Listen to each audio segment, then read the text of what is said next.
All right, at 5 o'clock, we're going to call this meeting of the Community Development meeting to order. Start with roll call. You state your name and where you represent.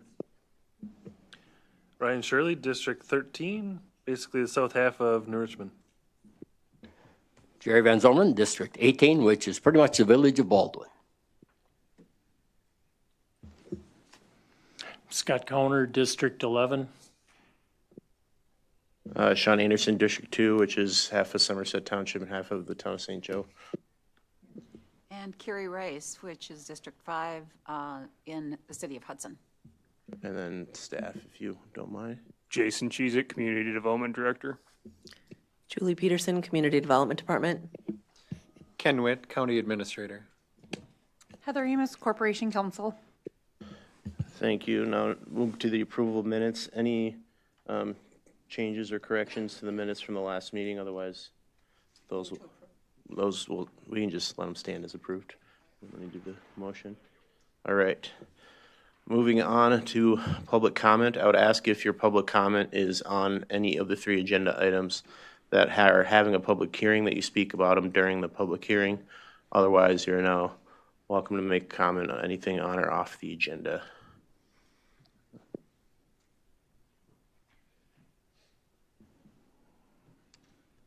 Yeah, step up, state your name and generally where you live, and go ahead.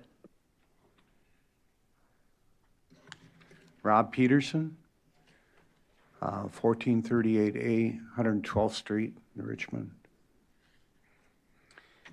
Good evening. Here we are again. Back to the Samstone project.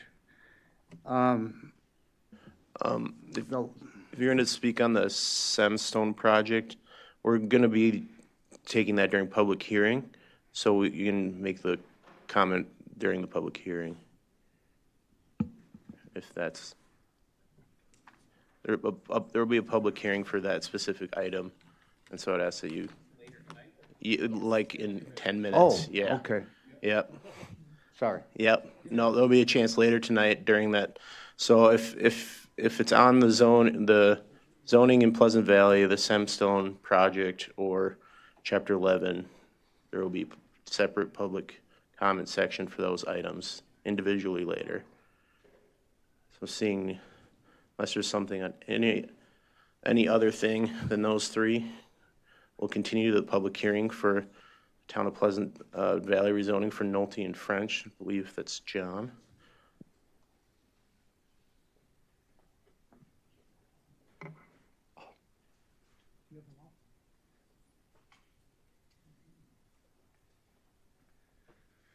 Good afternoon, committee members and Mr. Chair. John Hilgers with Community Development presenting this item.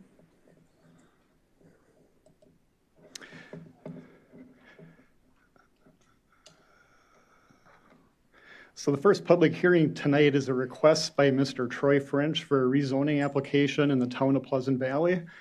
The request is to go from the R1 residential to the R2 residential district, and the size of the parcel to be rezoned would be 2.7 acres. Mr. French owns a 1/4 acre lot in the town of Pleasant Valley, which is currently zoned R2. Part of his dwelling structure and the septic tank system encroaches onto his neighbor's property, Mr. Nolte, which is currently zoned R1. French and Nolte desire to rectify the encroachment issue. French intends to purchase 2.7 acres of land from Nolte in order to create a 3-acre lot, which is the minimum lot size required in the town. This would make the lot go from non-conforming to a conforming lot. The rezoning application is consistent with 15.545 of the county zoning code. Real quickly, going through some location maps, at the point of the red dot is 103 165th Street, the location of the 0.25 acre lot, approximately 5 miles east of the city of River Falls and north of County Road M. Zooming in a little bit at the point of the red arrow, you see the smaller 0.25 acre piece right here. Some of the surrounding uses is ag land, a livestock facility, and some scattered wooded areas. We also enclosed a proposed survey map that would show the specific area to be rezoned. So currently, Mr. French's parcel is highlighted in yellow. That is the 0.25 acre parcel. He would like to purchase the land outlined in red, which at this time is zoned R1. And under county policy, you have to have one zoning district for one parcel. So that is the purpose of the rezone tonight. Real quickly, going through some general features surrounding zoning, you see Ag 2 in the blue, R1 pretty much east of the site. Again, R1 allows residential densities of 1 unit per 10 acres in most agricultural uses. Next, we look at the comprehensive plan for the town of Pleasant Valley, and under state statute 66.1001, rezonings are required to be consistent with the local government unit's comprehensive plan. And basically, a comprehensive plan is a futuristic document that's laid out by the town. It looks at different chapters such as land use, transportation, natural resources, and things like that. In this particular case, we look at the future land use plan. In other words, the land use pattern that the town is promoting. And you see at the point of the red arrow, this area has a purple designation, which reflects rural residential. And the narrative that goes with that within the Pleasant Valley Comp Plan states that planning areas in this designation are to provide for residential development, which are served by privately owned sanitation and water systems. And likewise, the county comprehensive plan has a future land use map. It might be hard to see, but at the point of the red arrow is a yellow designation, and that designation is for mixed rural residential, which does promote lands to be zoned either R1 or R2. So from a land use plan perspective, this rezoning request would be consistent with the town and county comprehensive plans. Next, we take a quick look at the natural resource features. As you can see, we do not have any sensitive areas or environmental corridors on this parcel. Next, we'll take a look at some unique characteristics of the property. We do not indicate any floodplains on the site. However, you can see by the green hash marks, the parcel is included within a shoreland overlay district. This district establishes setbacks and hard surface requirements if the applicant would ever do something in the future. But again, in this case, it's just a transfer of property. And again, Chapter 16 would address any alterations in the future. Next, we take a look at gravel, sand deposits, and slopes. And you can see on the parcel, the site drops about 30 feet from southwest to northeast. The home is tucked at a plateau right off of 165th Street. So there would not be any impacts to steep slopes. Next, we take a look at governmental agency review. The town of Pleasant Valley did review this request. And in November of 2024, the town board recommended approval of the request. One of their comp plan goals and objectives was to establish acceptable minimum lot size building units while reducing the loss of ag lands. And so again, the town supported this because it will meet the minimum lot size of a 3-acre residential lot. Next, you see some of the applicable statutes and criteria, that the request be consistent with comprehensive plans, the natural resource management plan, that the town does not disapprove the rezoning request, and that the use is consistent with surrounding districts and does not result in spot zoning. After review of the request and talking with the town of Pleasant Valley, staff is recommending approval of the request from the R1 to the R2 residential district based on the findings that the town of Pleasant Valley has recommended approval and that the town of Pleasant Valley and St. Croix County comprehensive plans, including the future land use map and designation descriptions, support the rezone request. We did get one public comment as a result of the hearing notices that were sent out and published in the paper. That was from a Mr. Robert Swenson, who owns some property just south of Mr. French, and he indicated his support for the request. That concludes the overview of this application. All right, I will now ask, thanks, John, if any member of the public wants to speak either in favor or opposed to this rezoning. Any member of the public want to speak on this rezoning? Anyone want to speak on this rezoning? Seeing none, we will close the public hearing and move to business item number 1. Ordinance amending the comprehensive zoning ordinance in Pleasant Valley. Sorry, mind fart. Yeah, question, go ahead, Supervisor Shirley. I will make a motion to approve the ordinance amending the comprehensive zoning ordinance for the 2.7 acres. Oh, second. Supervisor Rice, I got it. Yep, thank you. Any questions for staff or thoughts in general? Supervisor Connor?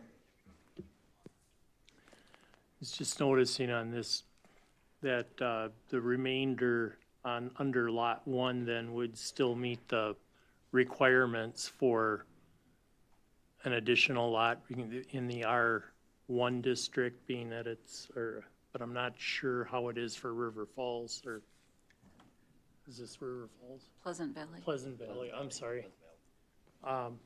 Under their ordinance, does that still, the remainder Lot 1 still meet the requirements then?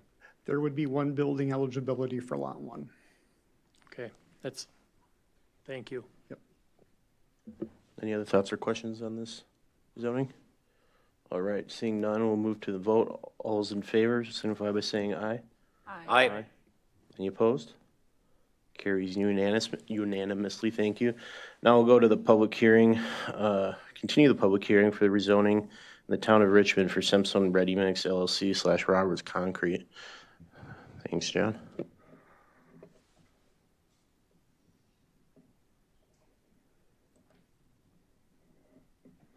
So, Mr. Chairman and committee members, the hearing tonight is a continued public hearing from your October 17th meeting. The request, again, to refresh your memory, is the Semstone and Roberts Concrete rezoning request in the town of Richmond. They are seeking to rezone about 115 acres from the R2 residential district to the R1 residential district with a non-metallic mining overlay. This rezoning application is being reviewed to assess whether the R1 zoning district and the metallic mining overlay district is consistent with the comprehensive plan of both the town of Richmond and St. Croix County. We want to emphasize that the rezoning request tonight before you does not approve a non-metallic mining facility. That would be a separate step. If the rezoning were to be approved, a separate conditional use permit would be required. This application would be reviewed by county staff and relevant agencies, DNR, County Highway. A public hearing would be held by the St. Croix County Board of Adjustment to collect comments on the mining operations and proposed reclamation plans. So the way the county ordinance is structured, the Community Development Committee and the county board strictly act on the rezoning. So it's kind of a two-step process. If step 1 is approved, it doesn't approve a mine, it just allows Semstone to submit an application with the County Board of Adjustment. So 2 different approving processes.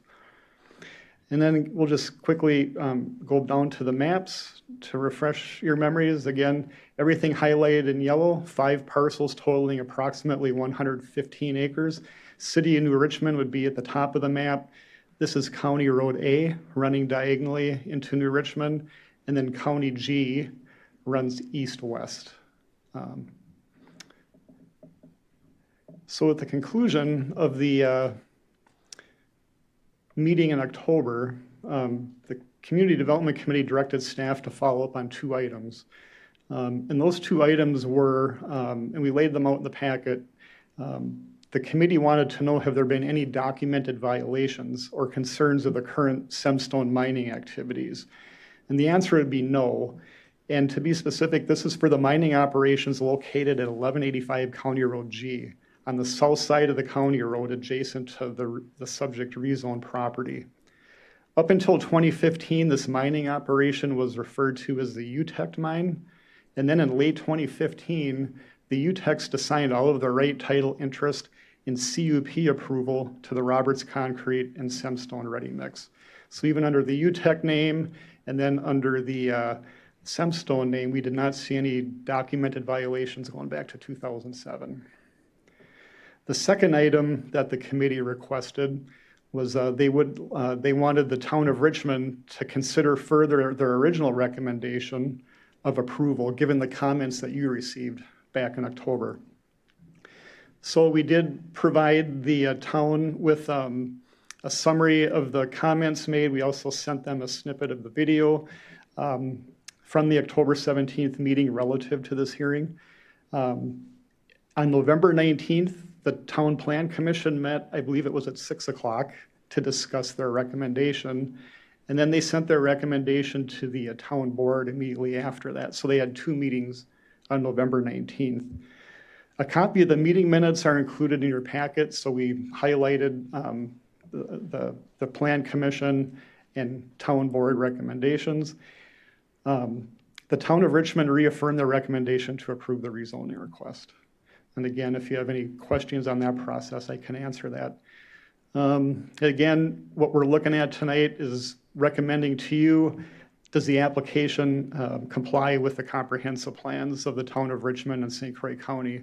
And our recommendation hasn't changed since last meeting. We do believe it's consistent with the comp plan. If you recall, at the October meeting, we walked through some of the general features of the property.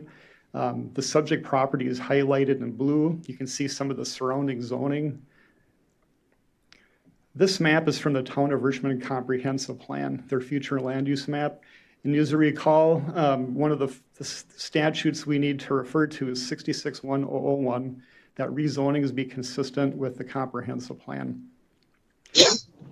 And you can see at the point of the blue arrow, we have the subject property outlined in blue with an industrial designation. And then the town goes one step further in specifying that this area be used for the expansion areas of existing non-metallic mine sites. We also went through with you some of the gravel and sand deposit areas within the town. We referenced the St. Croix County Comprehensive Plan, also indicating future industrial. We also went through the natural resource maps. We also cited the fact that there is a waterfowl protection area south of the mine site, which is part of the 10-Mile Creek system.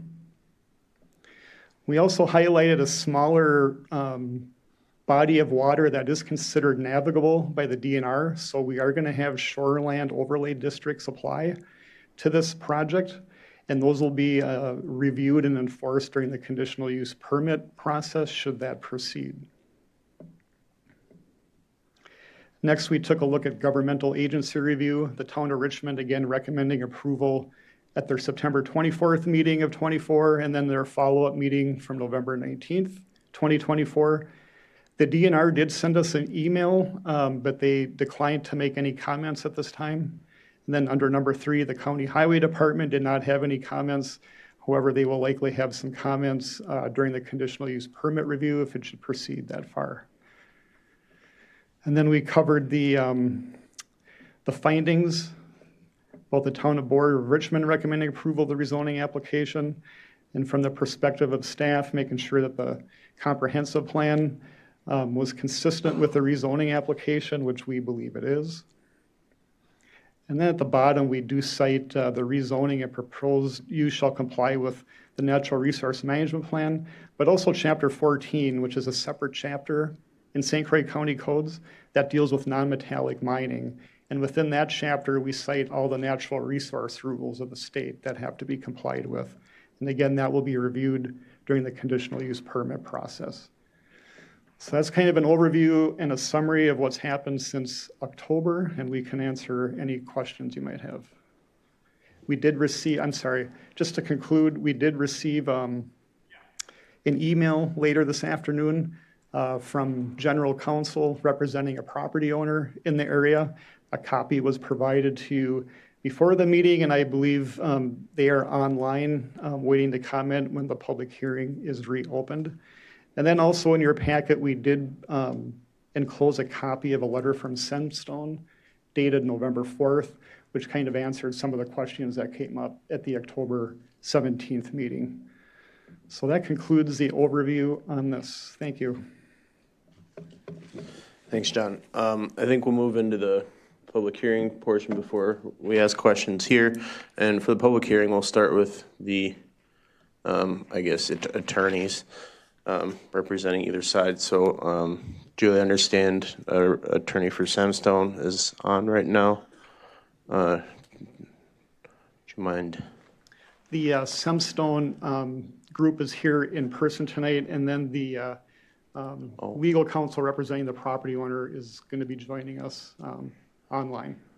Let's do Mr. Pansing then online first.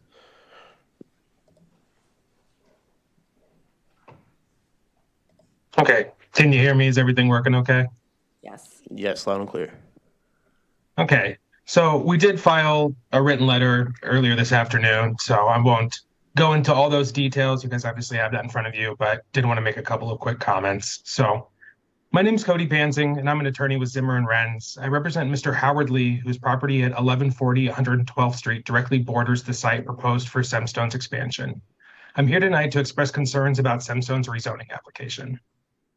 This application, as submitted, is incomplete, lacks critical information, and fails to address the significant environmental and community impacts it would create. I urge you to deny or defer this application until the necessary studies, plans, and assurances are provided. While we understand that some of these comments may be better served for the potential conditional use permit hearing, we feel it's important they're stated. First, the application's treatment of shoreland zoning regulations is concerning.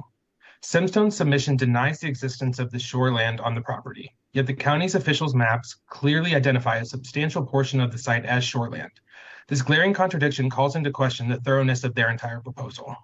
Moreover, the application fails to address essential county standards, including setbacks, impervious surface limits, and land disturbance rules. Second, the application is incomplete. Under section 15.515 of the county ordinances, rezoning applications must include all necessary details. Yet Semstone's submission omits critical information about environmental compliance, operational impacts, and community effects. Without these details, neither the committee nor the public can make an informed decision. Worse, this lack of transparency undermines public participation by denying residents the ability to fully assess and respond to the proposal. Third, an impact study is absolutely necessary. Section 15.580 of the ordinances gives this committee the authority to require technical studies for projects with significant environmental concerns or high public interest, both of which are present here. Mining operations have well-documented effects on air and water quality, noise, traffic, and property values. Additionally, a petition with over 60 signatures opposing this rezoning demonstrates widespread public concern. An impact study would provide the data necessary to understand these effects and ensure the community's voice is properly represented in this process. Fourth, Semstone's claims are unsubstantiated and misleading. The company asserts that production levels will not change, that they comply with all regulations, and that property values near the existing site have risen. However, public comments suggest violations of existing permits, and a review of neighboring property values shows that they've increased at much lower rates than unaffected areas. Local realtors project that expanding this mine would increase nearby property values by 10 to 20%. Finally, under section 15.545 of the ordinances, a protest petition signed by a sufficient number of property owners triggers a supermajority voting requirement for rezoning decisions. The petition submitted at the October 17th meeting, which contains over 60 signatures, meets this threshold. Accordingly, any vote on the rezoning request should comply with that supermajority requirement. In conclusion, this application fails to meet standards of completeness, accuracy, and transparency. I respectfully urge you to deny the zoning request, or at a minimum, defer any decision until Semstone provides a comprehensive impact report for community and environmental questions. The community deserves answers before the committee takes any further action. Thanks. All right, thank you. Next, we will hear from the representatives from Semstone, and then any member of the public after that. So if there's someone here who wants to speak on behalf of Semstone, now would be the time.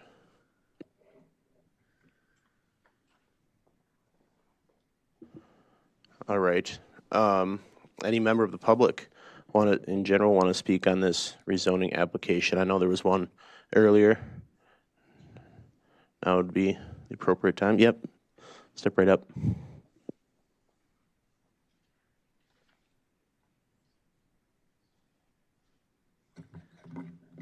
You have my name on the record, okay.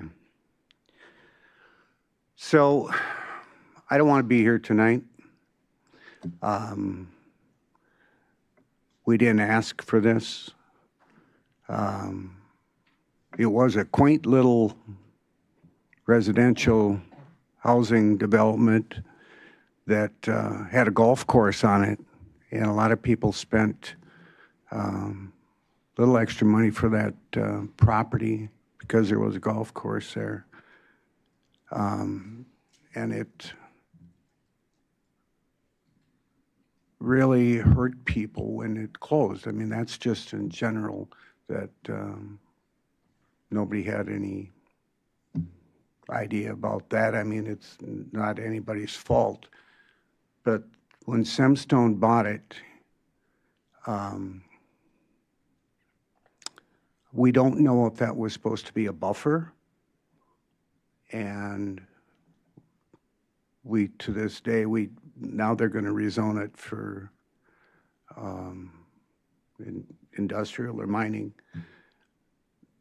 About 20 years ago, they tried to buy a Leverty property, which was on G, a half a mile to the east.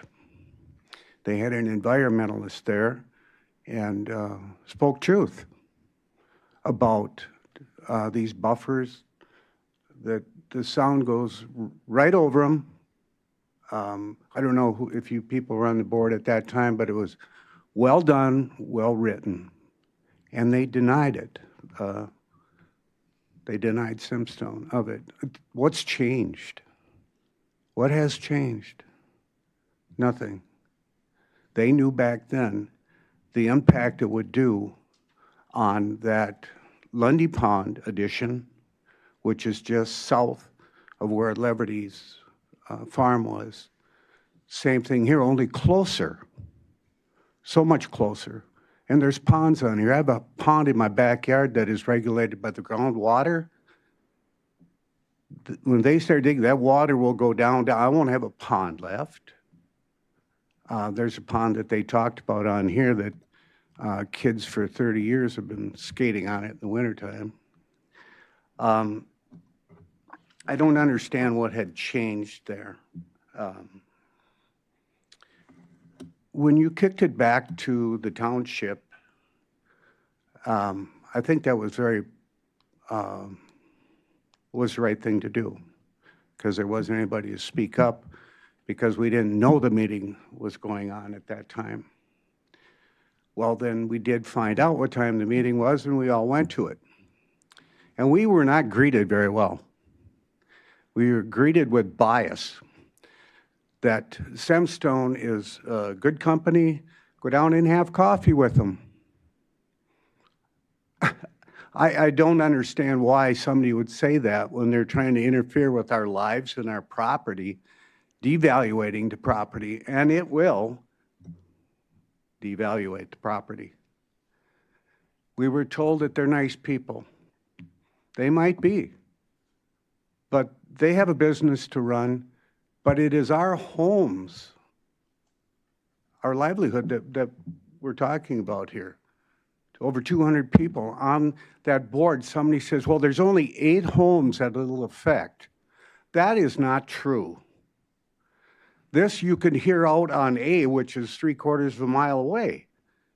There's people here that probably might speak today or tonight about this, that you can hear it 100 yards or a half a mile away, because those buffers do not work. My plea to you is, you can go home to your home, where you live, and everything's well and good. And we have to fight for ours. And it's not going to be a home anymore. Thank you. Thank you. Anyone else? Looks like we got another one. How you guys doing? Thanks for hearing us out. Andrew Heinen, 1439 112th Street, right down here in this corner. I own this home, my wife and I, behind me here, Maria, and then this 8 acres here, as well as the lot next to us. We're going to be impacted by this mining here the most initially. And we appreciate you guys sending everything back to the board. That needed to happen. They didn't hear us, so we thank you guys for the empathy there. You guys obviously heard us and sent it back. We got there and it was weird. They only argued with us. We had no freedom. Semstone was able to speak up whenever they wanted to. Seemed really biased out of the get-go. Semstone purchased this land after our entire neighborhood has all purchased their homes. Now they want to change it to something that they can mine. I think we would all agree just the logic there. That was never a mine in the first place. Why should it be a mine now, right next to my backyard, all of these yards, et cetera? Our fearless leader in that township, Mr. Knudsen, who quite frankly hears no one but himself, said to all of us in that meeting, when we filled that meeting, that the 14 homes on that street could all potentially lose $100,000. Hopefully that meeting is recorded or whatever it is. So we asked, when we all lose $1.4 million, 14 homes at $100,000 apiece, where is that money made up from? What benefit do we all get from it when they make money coming into our backyards, but we all lose property value, 100,000 grand apiece? Multiple people asked this question. Never were we given the answer of what benefit we get from it. Still trying to figure out then what benefit they get from it, but I guess we can't go down that road. It just seems weird. So what benefit do we get from it? Never was an answer given to that. Now, Mr. Knudsen said, oh, it's going to add jobs to this community. Well, when the gentleman here at Semstone, very polite group of people, that's great. When they were in my backyard, they stated that this is going to be the same crew with the same equipment that's not going to move. And when we stated that back to the township, their whole thing was, well, this is about rezoning. We don't even know what they're going to do with it. That was an absolute lie. These gentlemen from Semstone stood in my backyard and said, we're going to mine this. And so someone asked, how long? Well, the gentlemen were in my backyard. I asked that same question. Their answer was up to 6 years. So we took decibel readings from our backyard. You multiply those decibel readings towards what their distance would be when they come into our backyard. It's way louder than should be in any person's backyard. They are going to mine it. We have that for 6 years at a minimum once they begin. Then from there, they want to say that this is about just rezoning. We don't know what they're going to do with it. Then the second thing they said is, okay, your battle begins. Isn't it fun when your township tells you your battle will begin when you guys have to go to the conditional use? Why should we have to fight the battle when that board should support us, number one? And number two, this isn't a second conditional use. There's already an existing conditional use, and if you look at Semstone's letter, which I have right behind me, they just want to add to the conditional use. They don't want to start a new one. That battle's done if this gets accepted. They just add to the conditional use and see you later, $100,000 apiece times 14 homes at $1.4 million with no benefit for us. Noise readings, no benefit. They want to add to the existing thing, conditional use. 2 real estate agents said that we'll all lose money on our homes. Semstone purchased this after we all bought there, and the township doesn't care about the people that showed up objecting to this with no benefit for us in sight. So thank you guys for hearing us out. Appreciate it. Thank you. Anyone else want to speak? Yeah, I'm Eric Stewart. I live on 112th, 148th Avenue, 1119, 148th Avenue. And to me, this is pretty simple, okay? You guys are elected officials who are supposed to support the people, okay? So the simple question is, why do corporate interests exceed the interests of a whole development, all the families? Why does one company benefit? So if you guys accept this, you rezone it, all these families will be impacted, and only one corporation will be benefited. There is myriads of land in St. Croix County that can be mined that's way away from any residential areas that are zoned mining. So have Semstone move their little auger and put it in some place that they bought. They bought it with the intent of mining this. It's been that way since they bought it. They knew what they were going to do. So we're just pleading with you, put the interests of the people ahead of the interests of the corporations. That's all I have to say. Thank you. Anyone else want to speak on this rezoning?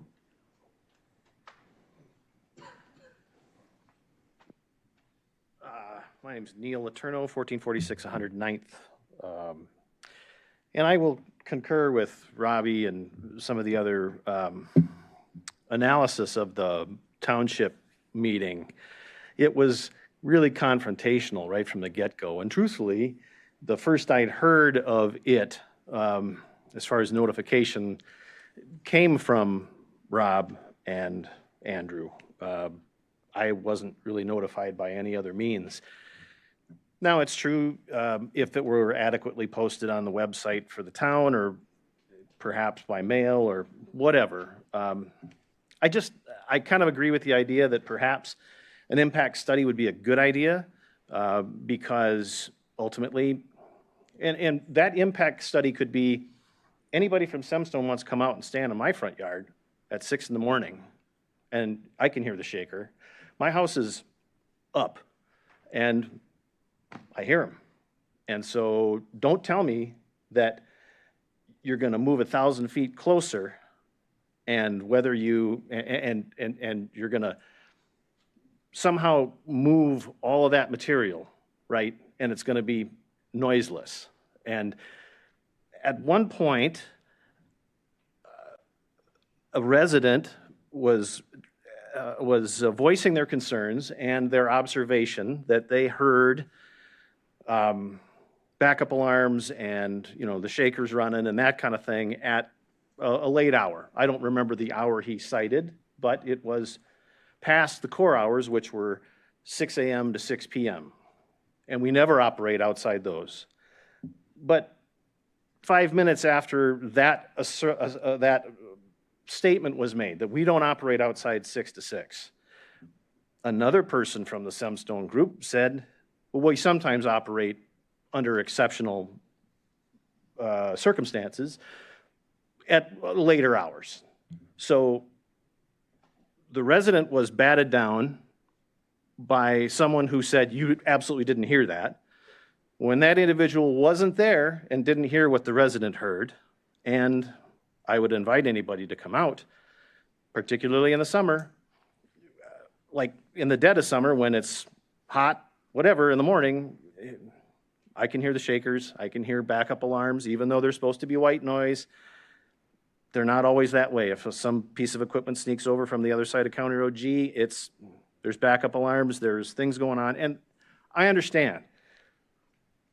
They're doing a job, and I guess I made the point that Russ Utech ran a gravel pit in that same location, and you'd never know it because Russ Utech didn't have lights, didn't run at 6 a.m, and yeah, different scale of operation and all the rest. I get all of that, okay? But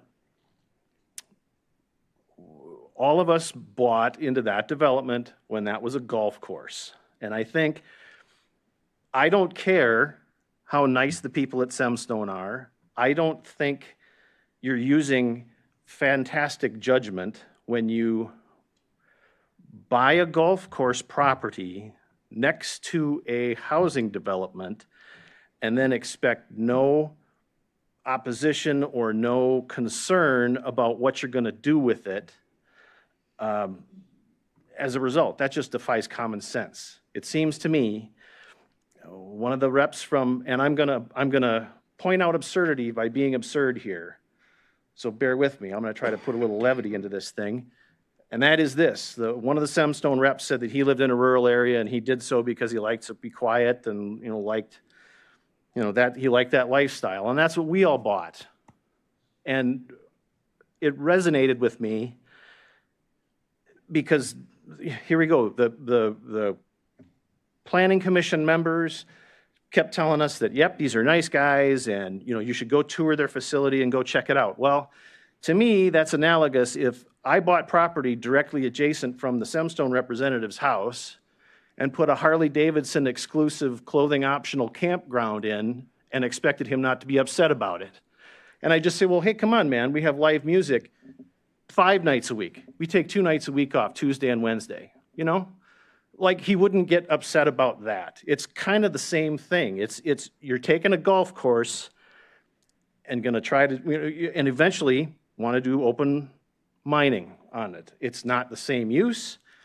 If you were gonna put a row of homes on 112th or something like that, I'm sure everybody in the development would say that's cool because that's more of what it is. currently. So anyway, my point, it just seems foolhardy on their behalf, on their part, to purchase a piece of property like this and then expect to go in and mine it and not concern some people.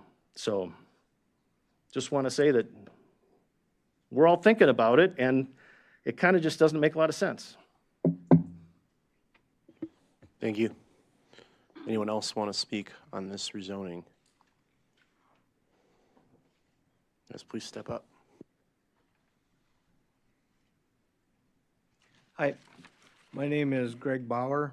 I own 9 acres on the end of 112th Street. The address is 1436.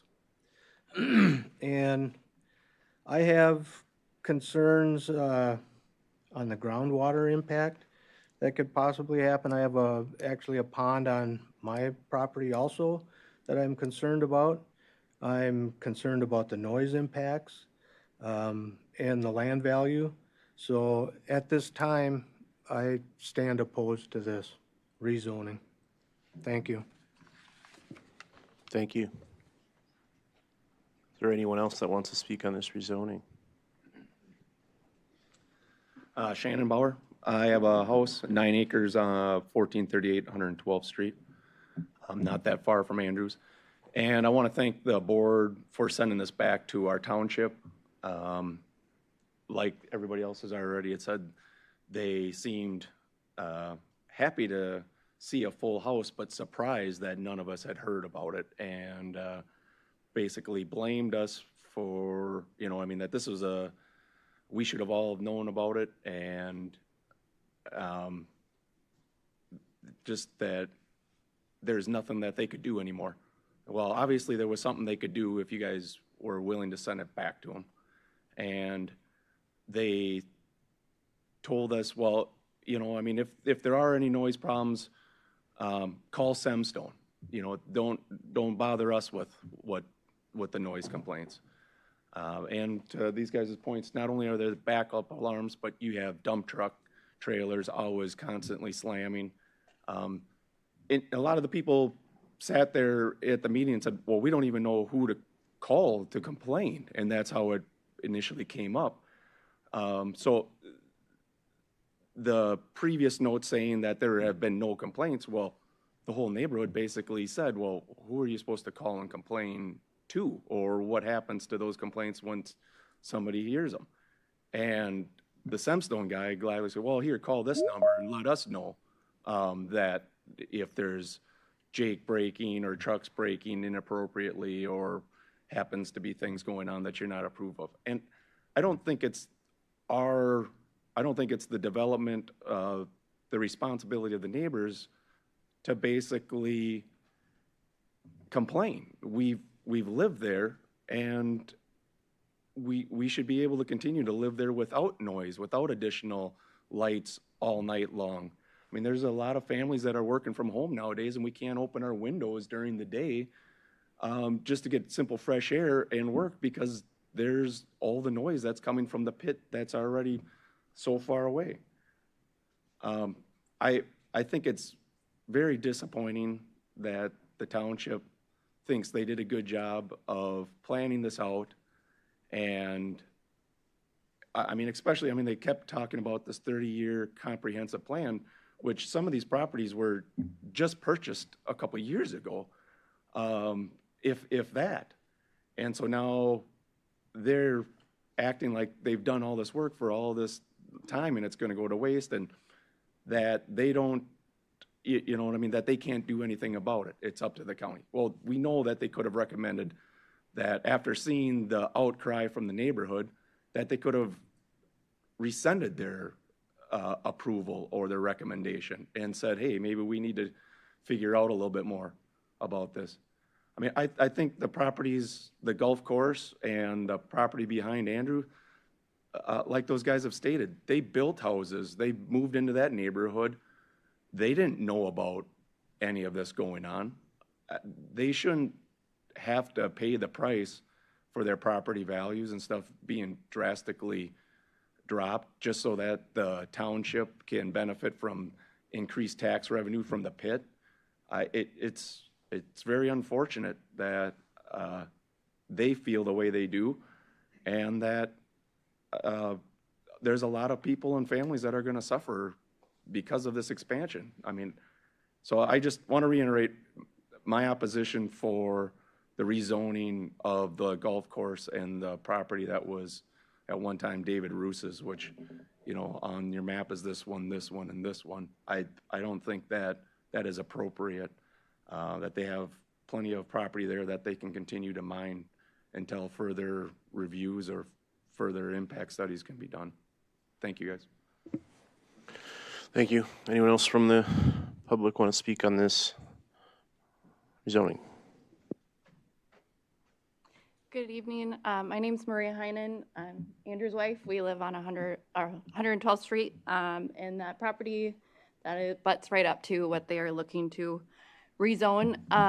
I specifically, my husband obviously touched on all the points that I agree with. The town board not hearing us, the chair starting the meeting off with, we already approved this. I don't really know why we're revisiting it, quote unquote, which was just really discouraging from the get-go.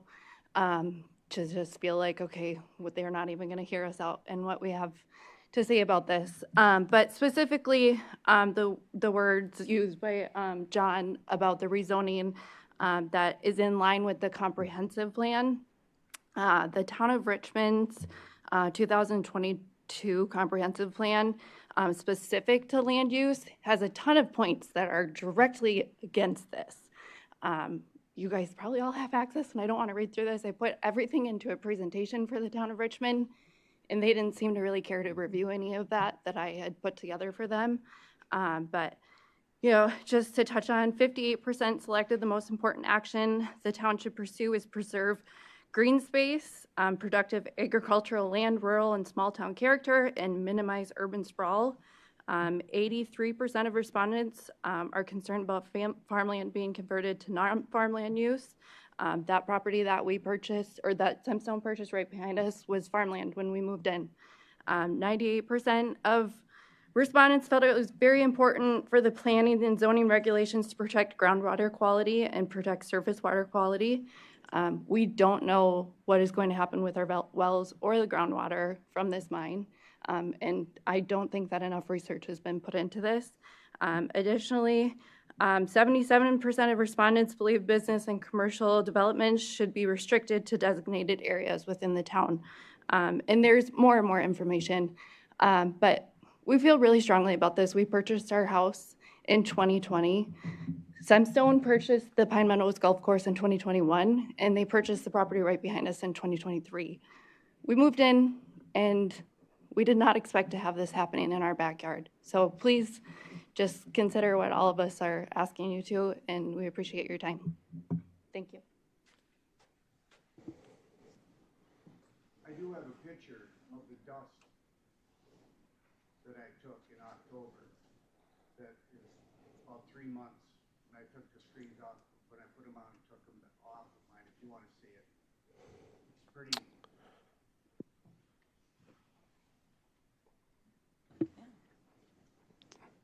I guess we can just,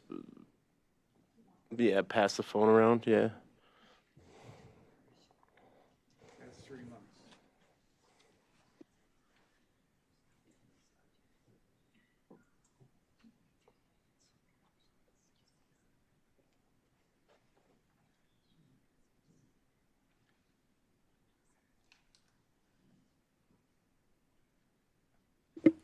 Any other public comment on this rezoning? Yes, please step up. My name's Tom Hatcher. I live at 1105 145th, back up to Shannon's property. And my concern is the noise and the dirt. And I mean, the noise is there. We didn't complain about it, but the noise is there, and it's only going to be much worse coming that much closer. I mean, I'm concerned about the value of the house, water. You know, I moved out here 16 years ago and just loved seeing the geese fly over. Ever since they started mining their new mine now, the geese have decreased tremendously. And I can't say that definitively that's why the geese aren't coming back, but it's obviously created more noise and confusion for nature. But and I just wanted to air that out to you. Thank you. Thank you. Anyone else want to speak on this rezoning? Yes, please step up.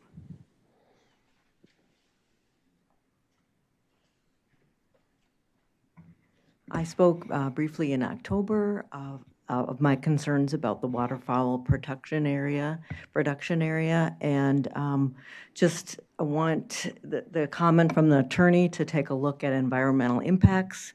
That's something that should be studied a little bit more. Looking at the Sumstone letter, I didn't see anything about environmental impact on that. Just kind of an FYI, we have about 80 whooping cranes in the state of Wisconsin. They are endangered, and a number of them are nesting in St. Croix County. This is an area that is suspect for them to nest in.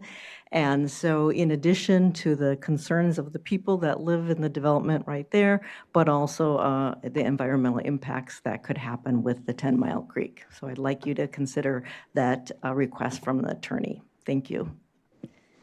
Thank you. Anyone else want to speak on this rezoning?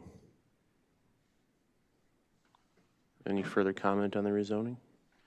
Yes. Bradley Kuzmarek. I live on 112th Street there. I just want to reiterate what the lady said here. A few years ago, there were nesting pair of whooping cranes in that pond off the golf course there, which apparently now is being denied being on the property there. So it is a protected endangered species habitat, and there are photographs, and it was documented with the Whooping Crane Society that they were there. So there should be at least an environmental impact study in that area regarding this. So that's all I have to say. Thank you. Anyone else want to speak on this rezoning? Any other comment on this rezoning? Just be fair. Any other comment on this rezoning? That we will close the public hearing. We'll move to agenda item number 2. We will discuss this rezoning. Are there any, questions for or comments from the committee here? Go ahead, Supervisor Shirley. If you know, for Corporation Counsel, the attorney that was online was talking about a supermajority request. I'd like your input on that, and then the other legal question I had was the existing CUP versus a new one. If they need a new CUP for this land, or if that gets continued on with their existing land. I can probably answer both questions. I may have to defer to Director Chizeth for the community or the current conditional use permit in regards to the supermajority voting requirement. So our Chapter 15.545 still includes the language that a protest petition may be processed, and it references Wisconsin Statute 5969-5E5G. That statute was repealed in June of 2023, and therefore the supermajority voting requirement is no longer legal. It will be removed from our Chapter 15 in the rewrite that is occurring right now, but because that specific statute was repealed back in June 2023, we no longer can accept protest petitions. This board and our county board obviously have addressed that issue in the last year, so you're familiar with that change in the law. In regards to the conditional use permit, I don't know what the conditional use permit currently in effect covers, but if there's new land that has been acquired, I presume that Semstone will have to go through the conditional use process again before the Board of Adjustment, especially if they're expanding the use of their current conditional use permit. But I would defer to Mr. Chizeth if he has additional information regarding that. Yeah, and that I can just clarify that Corp Counsel Amos is correct in that this land was not included in that original conditional use permit, and so that would be reevaluated. And at that time, there's been a lot of comments in regards to an impact analysis or some groundwater testing, and that those would be appropriate studies, and that at that time, and that the Board of Adjustment could request of the applicant, because then any conditions that might be on that conditional use could be supported by whatever is found from those studies. So that would be the appropriate time, and that for that, really right now, the zoning change from R2 to R1, and that even though that we know that it's going to be probably applied for a conditional use permit, we want to make sure that we follow the criteria of the existing land use, and what I mean by that is the topography, then the proposed land use, and whether or not that's compatible with the town and county comprehensive plan, the compatibility with surrounding land uses, as well as any infrastructure concerns, and that in order to serve that type of use. And really, the R2 zoning district is going from a higher density residential level to a lower density at that level. And so that is really essentially what's before the committee tonight.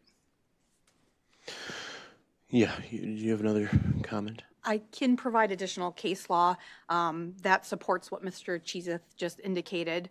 So in this case, rezoning is a legislative function, so it's in this board's discretion to recommend approval or denial to the full county board, and obviously then the full county board has to determine whether to approve or deny. But as Mr. Cheeseth indicated, rezoning should be based on long-range planning and purposes for the whole community, not upon isolated considerations. And so while you've heard a lot of concern tonight about groundwater and those types of things, those are more appropriately addressed in the conditional use process. This is really whether or not the rezoning fits within the long-range planning and considerations that are in those plans that Mr. Hilgers explained to you tonight. Yeah, whether we think it's fair or not, those are the guidelines that the state has given us. So any other comments or questions on the rezoning? Go ahead, Supervisor Shirley. If we go back to the town land use on the comp plan and the county, both indicate that that area is for industrial. So my question is, and I don't know that we'll necessarily get that answer tonight, and again, it goes to somewhat of use, but somewhat not, but why are we not rezoning this into industrial instead of R2? I understand that in our use table, it is allowed in R2, but to me, putting that next to a housing area is a little disingenuous.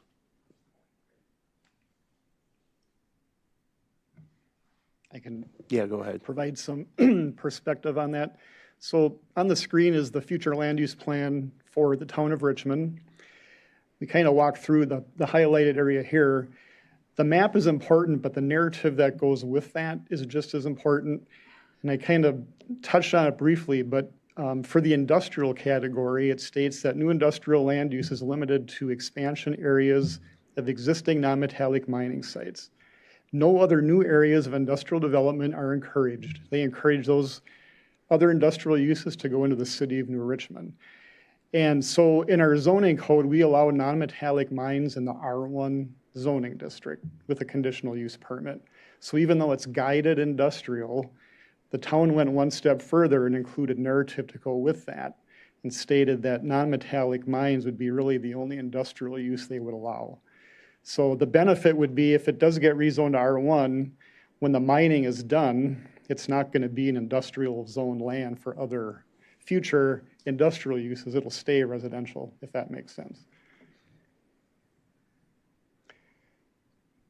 So we look at the future land use map, but we also look at the narrative that the town has put in their plan as well. They go together, so we have to consider that as well. Did that answer your question? Okay.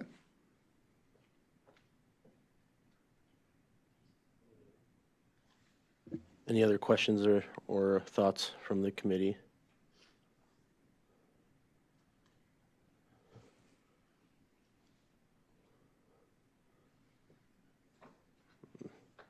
Does anyone want to make a motion?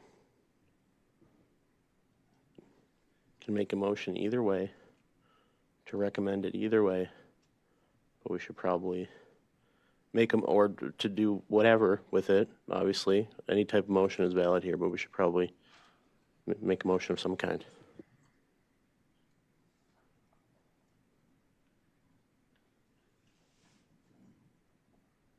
Go ahead, Supervisor Van Sumeren.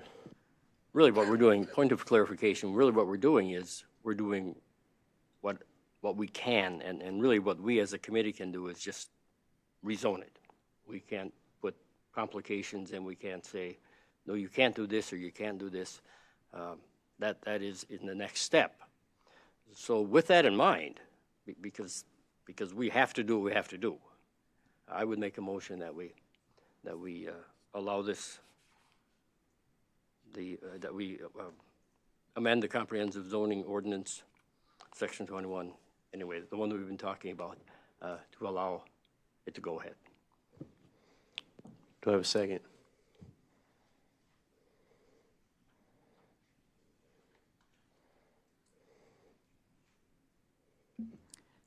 Given that we have limited options in front of us, I'll second.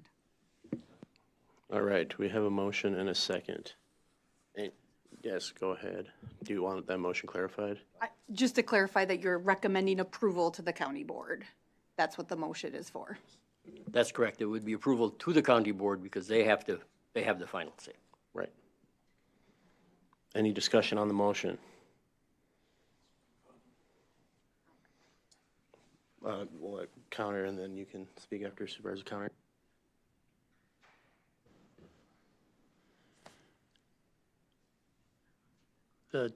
Excuse me, the town of Richmond had created their comprehensive plan, and according to what we have available here, that this was completed in 2023. And they have physically marked out that entire area for industrial use, and then with the paragraphs that describe their industrial use, and with the town board making recommendation to do this approval, we're pretty much responsible to follow through with what the plan calls for this change.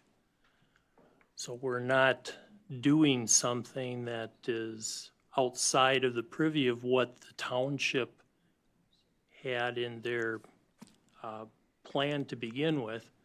Unfortunately, if there was objections, it should have had come before the town board and the plan commission at the time they were doing their comprehensive plan to ensure if there was issues with it that this wouldn't have been mapped in the way it is. But with the mapping as it stands, it really puts the position that the decision's been pretty much made. Supervisor Rice, do you want to make another comment? Make a comment. I think everyone in this room has empathy for the people that are living next to this business. You know, sounds like most of you either built or bought a piece of property that was next to a golf course, and then now you're next to a gravel pit. And, you know, that's going to affect a whole lot of quality of life kinds of questions. So it sounds as though you're going to have to continue to be engaged in the process as this goes through the conditional use permit process or the full board. So, but thank you for sharing your concerns, and I think we're all feeling the pain here. We want to make the comment too that with there being nothing in any of the findings that would be within our purview to change this decision, let's put it that way, we kind of don't really have a choice. I mean, we do ultimately, but we don't really have anything to stand on reject it in my opinion. So anyway, any other comments? Otherwise, I think it's time for a vote. Go ahead, Supervisor Shirley. I would just make a quick comment, echoing what our last two supervisors said. I think given what our comp plan says, what our ordinances say, I don't think we have much of a choice but to move forward with this. You know, as most of my arguments are some changes potentially for future future projects as we look at these again and revise ordinances as we have been doing, you know, for the last year and a half. But given that this is what we have and this is the ordinance that we have now, I don't see another choice. All right. Unless there's other comments, we would think we're ready for a vote here. All those in favor of recommending approval of the rezoning signify by saying aye. Aye. Aye. Any opposed? That carries unanimously. It carries by the committee unanimously. Thank you. Now move into public hearing number 3. And we sincerely appreciate the comments both times. Still think we don't take them seriously. Agenda or public comment or public hearing number 3 is on Chapter 11. I think Jason has some stuff on that one since last week. Thank you, Mr. Chair. Give me 1 second here while I'm pulling this up.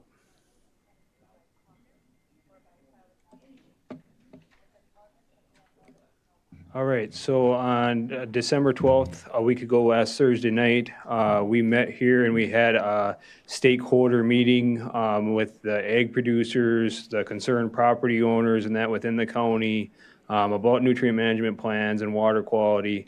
And then at that meeting, and that it was determined that we'd like to keep moving this forward because everybody was engaged. So last Friday, staff took and worked on a new draft for the Chapter 11 manure storage facilities, and we tried to incorporate the provisions and that in this ordinance, and that to address the concerns and what guidance we had gotten from the committee. So the first one, and that was just in regards to the applicability of the ordinance. And so as with zoning, anything, and that we're not reactive with ordinances, we're proactive. And so, and that we added provision 5B there to identify that yes, and that these new provisions, and that would only apply to newer expanded manure storage facilities. Which is really automatically assumed in that by the statute and case law without even putting it in there. There was some public comment in that we received in regards to why did we strike out Chapter 16, 15, 17, and 18. The county is going through a process of codifying the county's ordinances, and that is going to MuniCode. And so when we go through that process, which will hopefully be wrapped up here in the next 6 to 8 months, and that those chapters are all going to change and that anyway. And so that's where we just said that it must comply with the St. Croix County Code of Ordinances. The county might have a totally new ordinance that might come in and apply. And so any of these operators just have to comply with the St. Croix County ordinances. So that's the reason for that clarification. I did not catch it in that prior to going through this draft last Friday. Provision C, and that has to relates to introducing foreign materials basically into a manure storage facility.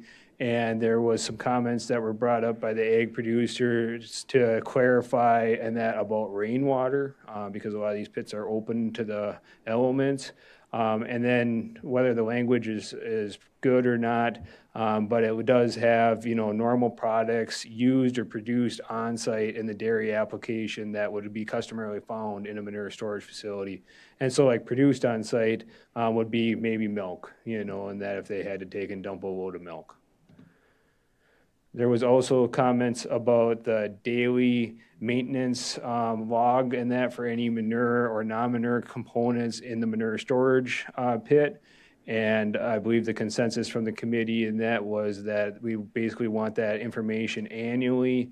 And from a staff point of view, the annual tally or the annual log is important because if we start with 0 gallons and end with 0 gallons, that's really easy to figure out. However, if we start with 1,000 gallons and we end with 50,000 gallons, and that the plan might look good, but we still have a carryover of manure, and that from one year to the other. So it's just trying to make sure we know how much is on site. So that was that. There was comment at the stakeholder meeting about changing the 6-month time period just to match the DNR standards of 180 days. So that was the reason why we updated that provision. There was also confusion as far as to what a full soil test really involves or what does that really mean.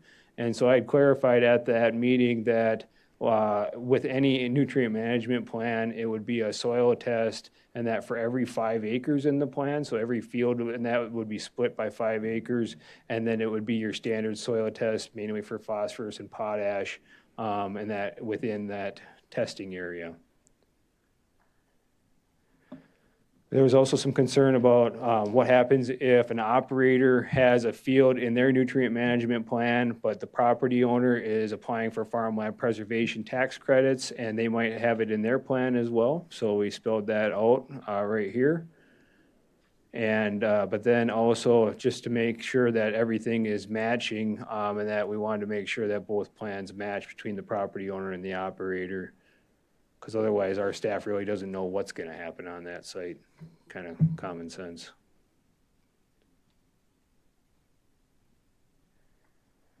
Okay, and that the appeal procedure, again, here with the Board of Adjustment, is kind of straightforward. This is just to try to streamline our ordinance text with the other ordinance amendments that we've been doing. There is no 90-day threshold in the statute. It is basically within a reasonable amount of time.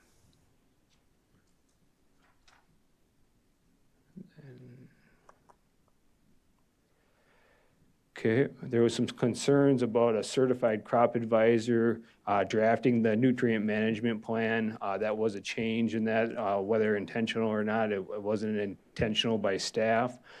So we clarified that and changed out the 3 words to nutrient management planner, which was already defined in the ordinance, and it actually already included the certified crop advisor categories in it, so we didn't have to change the term of nutrient management planner as defined in the ordinance.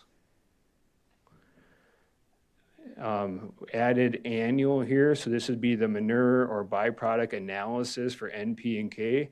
And that's important annually, just because if there was a significant change, especially when we're talking byproducts, manure probably doesn't change too much coming out of the same facility. But that is really what's going to tell us how many pounds of nutrients we're putting on of N, P, and K per acre when we're spreading X number of gallons.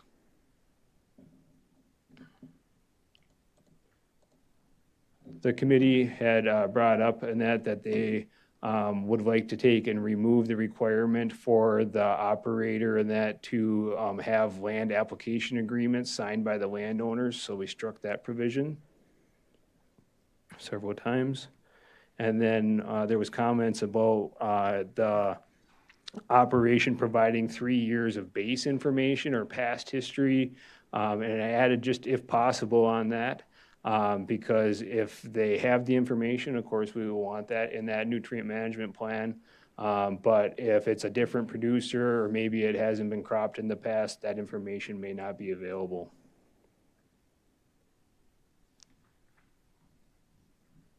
And I think that's the end of the changes that we had. So, right here.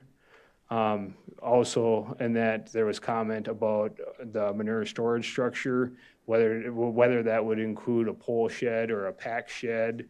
And so we tried to clarify it, or structures housing livestock not designed or intended to be used solely for manure storage. So any, barn that's housing animals isn't, intended specifically just for manure storage, to try to make sure that it's only applying to permitted manure storage facilities.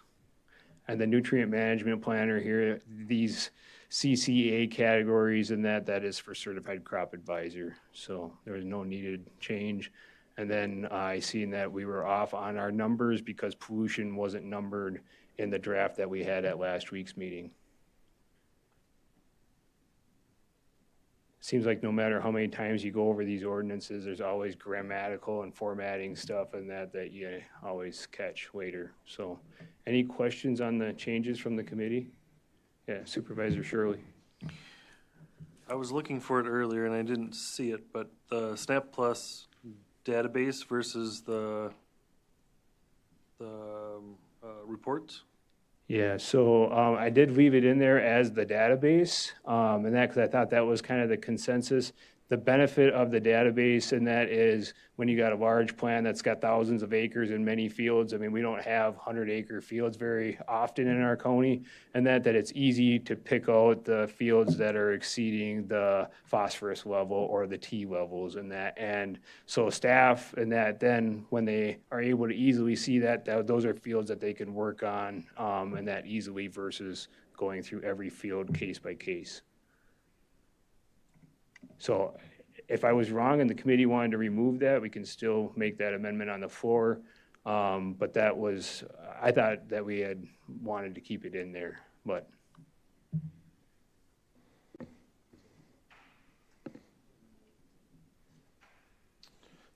Yeah, we can bring it up when we go over the whole thing for sure. Any other questions, thoughts?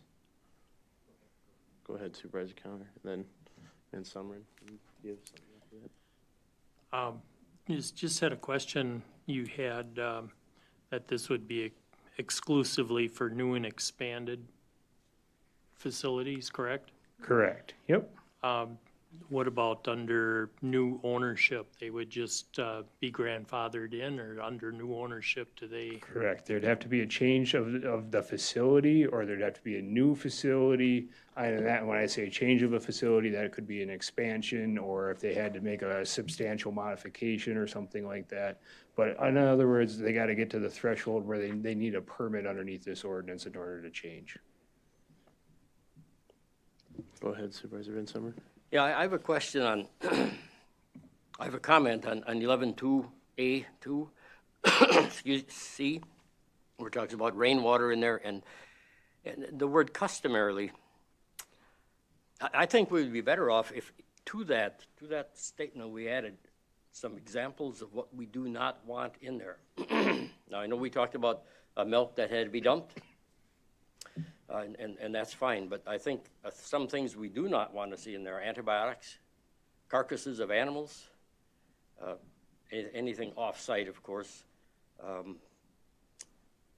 yeah, or any factory waste, and any hazardous waste products. And I think we addressed hazardous waste products someplace else, but I'm not certain. I'm just saying, if there's a question of that, or somebody's going to fudge on that, if there are some examples in there that would remove that fudge factor.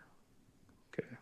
Yeah, so that's why in C there too, we also had it that they need approval from the Land and Water Conservation Department. So right now, and that my understanding after talking with the DNR is that you can blend in 10% industrial waste is what they call it into a manure storage pit. And there is, or there has been in the past, and that maybe still will be in the future, talks about increasing that 10% level into something higher. And so, but I could add, in that pharmaceuticals, antibiotics, and that animal carcasses, would be prohibited in those structures. That there will be probably some in that, just, in that from the treatments of the cattle and stuff. But I think what you're talking about is large volumes. Right. When you got 15 gallons of something left, we don't want to dump it in there. Different than we like. I think what you're looking for is provision E there. If you look at provision E right under there, prohibited waste include. Oh, there you go. Yeah. Yep.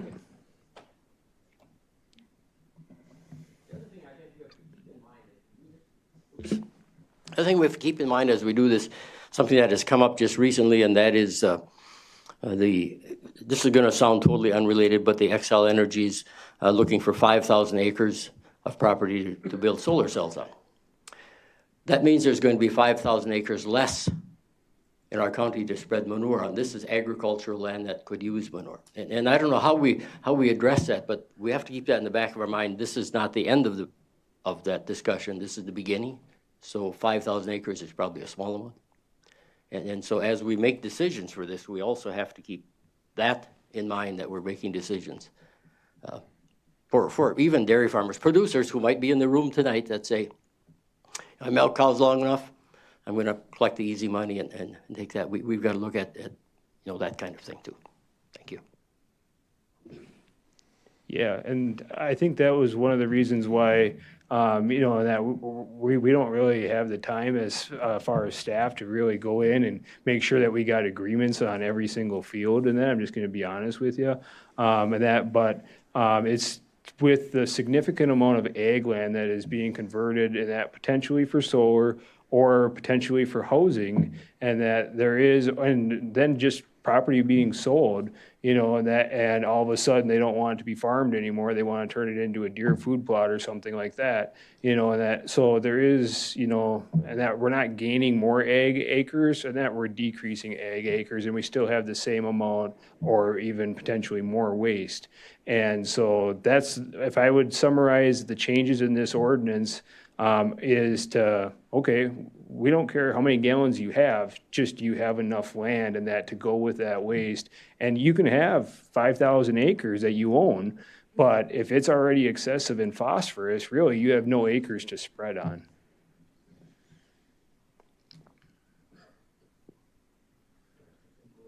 Okay, thank you. Thank you. I think we'll move to the public comment portion of the public hearing. Anyone from the public want to speak on this proposed Chapter 11, the way it's written now? I'll step up. Yeah, I got, what's that? Todd, I have some, can I show you? Pass this Go ahead, yep. Yeah. This is just, my name is Todd Warren from Baldwin, Wisconsin, dairy farmer. My family has farmed since 1912 in there, in that area. We consider ourselves good stewards of land. We consider us good people. Some of these revisions we've seen before. We're already a CAFO unit. Our family farm is a CAFO unit. But we started this a conservation group 6 years ago. And these are some of the results that we've done. Farmers are the solutions to some things, better than what we think, okay? So like I said, our core values with the Western Wisconsin Conservation Council is to have a personal commitment to doing the best job that we can with best management practices. We try to make connections with our environment or our community, and we have a timeless focus on testing, measuring results, and showing outcomes to other farmers on how we do things.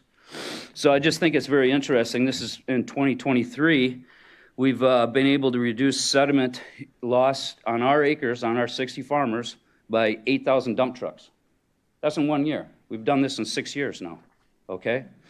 We've with cover crops and no-till, we've been able to get 90,000 pounds of phosphorus out of our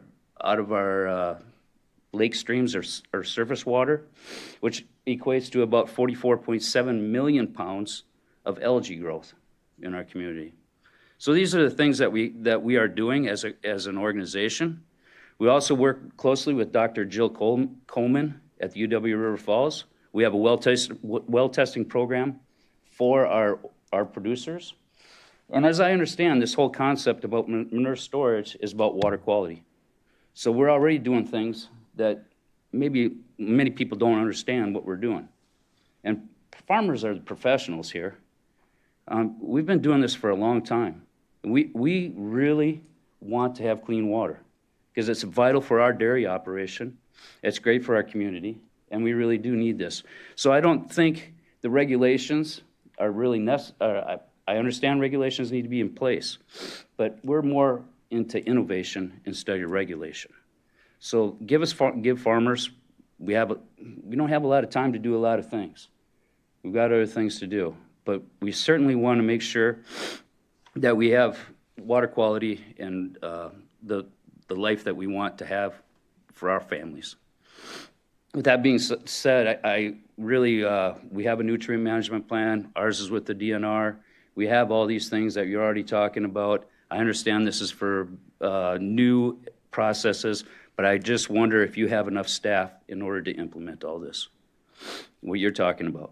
So with that being said, I want to see our county grow and develop as a community of agriculture and urban can work together. That's our goal. We want to make our lifestyle the same as what we've had in the last 20 or 120 years. All right. So I appreciate your time, and if you have questions for me, I'd be glad to answer some.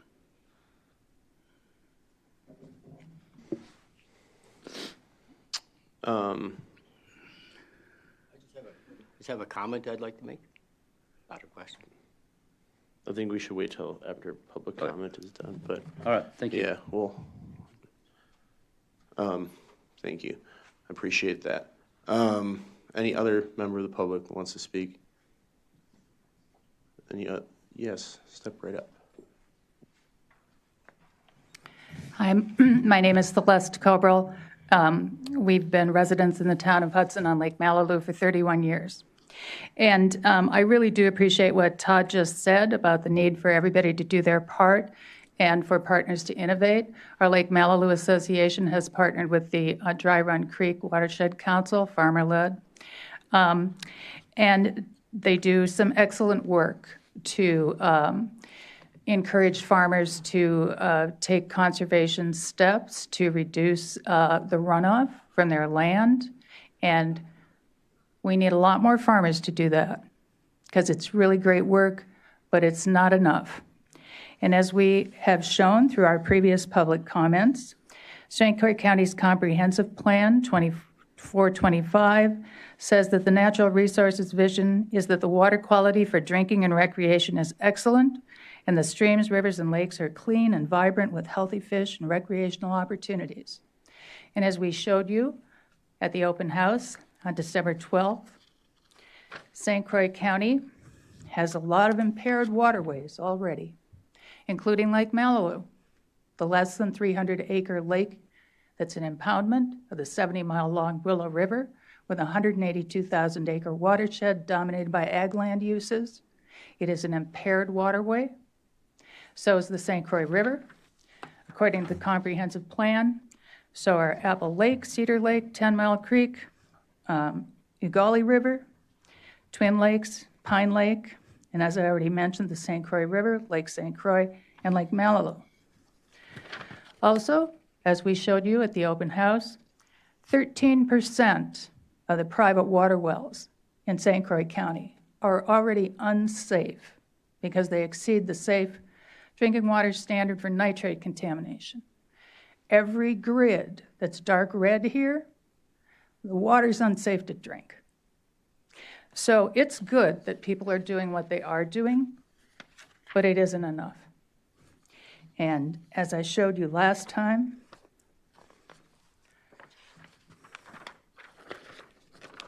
here's my neighbor standing in front of his property at Lake Malibu in one of our ever-increasing size and frequency nuisance algae blooms. And that water of Lake Malibu goes into the St. Croix. And from there it goes into the Mississippi, and from there it goes into the dead zone in the Gulf of Mexico. So what you have before you is an ordinance that started out with a very simple purpose, as explained by staff previously. It doesn't ban anything. It doesn't say you can't have a CAFO. It doesn't say you can't make your CAFO bigger. It doesn't say you can't have a manure digester. It doesn't say you can't have a manure storage facility, make it bigger or get a new one. It just says manage your manure storage and handling so that you don't make our water quality even worse. That's a pretty simple, reasonable ask.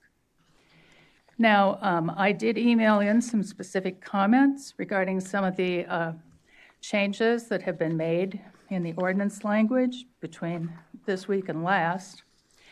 And I'm going to address them section by section briefly. Going to 11.2A to C, which adds the provision that it does not apply to rainwater. Absolutely fine. That's a clarification that was asked for. It's very reasonable. But that phrase that it doesn't apply to normal products used or produced on site in a dairy application that would customarily be found in a manure storage structure. One, you don't need that language because the comments that were addressed about what might get commingled are included in the statute's definition of manure. I share Supervisor Van Summeren concern about introducing vague language and ambiguity that's open to interpretation. Normal products and customs have changed on dairy farms over the years in the past, and they're going to continue to change. What point in time are we looking at? Who decides what's normal? Who decides what the customs are? When you put vague language into an ordinance, you invite disagreement, and that disagreement can evolve into litigation, asking for clarification. You need to define that language, or better yet, strike everything after the word rainwater. On 11.2A, 2D, which substitutes annual for daily records, the intent there, as previously explained by staff, was much more than what we heard tonight. It was a way to try and track whether or not the conditions and prohibitions about what could not be put into a manure storage facility, antibiotics, dead animals, medical waste, hazardous waste. It was a way to try and track that and ensure accountability.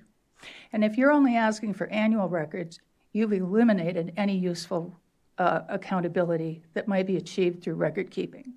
It's not burdensome for the entities to which this ordinance would apply to keep daily records. They're already required to keep daily, weekly, biweekly, monthly, quarterly, and annual records if they're a CAFO or if they're operating as a WPDES permit holder. It's not going to kill anybody or put them out of business to write down one more number every day. For A.2A3A, please define what you mean by soil test. In some other parts of the ordinance, you say it's an NPK test. If that's what you mean, would you please spell it out? Again, ambiguous language invites interpretation, misunderstanding, disagreements. It's an easy fix. I'm very concerned about A3D2A, striking the requirement for land application agreements to be signed by landowners. We have an owner and operator of a CAFO in St. Croix County. It's the Croix Breeze CAFO, formerly known as Emerald Sky. They also own and operate one in Pierce County. It's called Ridge Breeze. That owner-operator has a proven record of including in their NP, nutrient management plan, their NMP, lands that they have absolutely no agreement to use. But they put it in there, and the landowners don't know about it. Because how are you supposed to know that you should check that somebody without your authorization, without an agreement with you, without any permission from you, just listed your land in some paperwork? Now, this is a property rights issue. The property owner has the most superior property rights legally to control what is or is not done on their property. And if you don't require that the landowner be a signatory to the agreement, you're leaving the door wide open for anybody to claim anything. And if they make a false claim, either intentionally or by mistake, what's the penalty? And also, that landowner can in fact have liability for damages that result from uses that are made of their land. Now, Wisconsin law does have some provisions to provide some protections from environmental liability, but if a landowner has no notice that their land is being used in such a way that there might in fact be environmental damages resulting, they cannot avail themselves of those protections in time. It's very important that you retain that requirement. You don't have to get the actual contracts, but you can require them. And then in the event that we find out that there's been somebody who's, made a mistake or intentionally fudged, you've got a basis for saying, you know what, you violated our ordinance. Your permit should be pulled. You need to be a better actor. And then last, for 11.3D2A6, take out that language if possible. Again, squishy words, mushy. Who decides what's possible? What are the criteria? It would be very simple to require 3 years of prior data for the MMP, but allow an applicant to make a showing that that data is not reasonably available to them and that they have created the NMP based on the best available data. Thank you. Thank you. Any other public comment on this ordinance?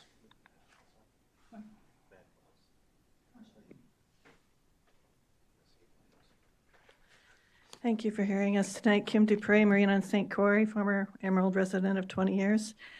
I have traveled the region sharing the story of Emerald, which you all know very well. And my cautionary tale always warns, as Celeste was talking about the bad actors in every profession. Farming's no different. The purpose of our rules and our laws is to protect those who might disregard their neighbors and their rights to life, liberty, and happiness, pursuit of happiness. So I usually tell folks when I travel the region that if you think Madison or DNR, the Department of Health or Washington or anybody has your back, will protect your water, your way of life, I said that's not been our experience in Emerald. Fool me once, shame on you. Fool me twice, shame on me. And I get that while individual producers are very focused on their operations and land base, I'll put a plug in for county employees, since I used to be a county employee. The county conservationists and staff, they have to look at a big picture. Consider all potential sources of contamination of our water, ground and surface waters. And having the most data available to help protect public health and solve a very complex problem, that is to their benefit and helps them be more efficient in doing their job. And that includes maybe the database would help them be more efficient. And when ground and surface waters are showing more contamination, I think it's really critical. It's all about communication and information sharing. But back to the reason we all kind of started down this road was all about the biogas digesters. And I didn't know if I shared the story with you guys. When I went up to New Richmond, when Nature Energy had the open house for the biogas digester up there, I went and talked to their rep, their lead business developer, who actually came from Denmark. I got his card. Very nice man to talk to. Talked to him for about a half an hour. And I said, can you explain to me which government agency or who oversees your facility once it's built, on a day-to-day basis? And he looked at me and he said, well, it's really all about trust between you and us. Between you and us, it's just about trust. And I was... yeah, well, let's just say that the regulations haven't really kept up with that type of technology. And when you're trying to trust a foreign company that lives half a globe away, that doesn't feel real right, or it doesn't feel good. I just want to reiterate a couple of things Celeste said about the, if possible, with the soil nutrient history. I agree with the ambiguity because when I look in the eyes of a person like this from Denmark, they're a global company. They got more lawyers than you can fit in this building. They're going to exploit any door or any crack that they can, and it's not going to be to your benefit. It's going to be for theirs. So that's why I caution you about ambiguity. I would appreciate specificity. I think that would be much better to your advantage. And also because of what's happened in both Polk and Pierce counties, I think you've read some letters about that. Again, specificity as far as the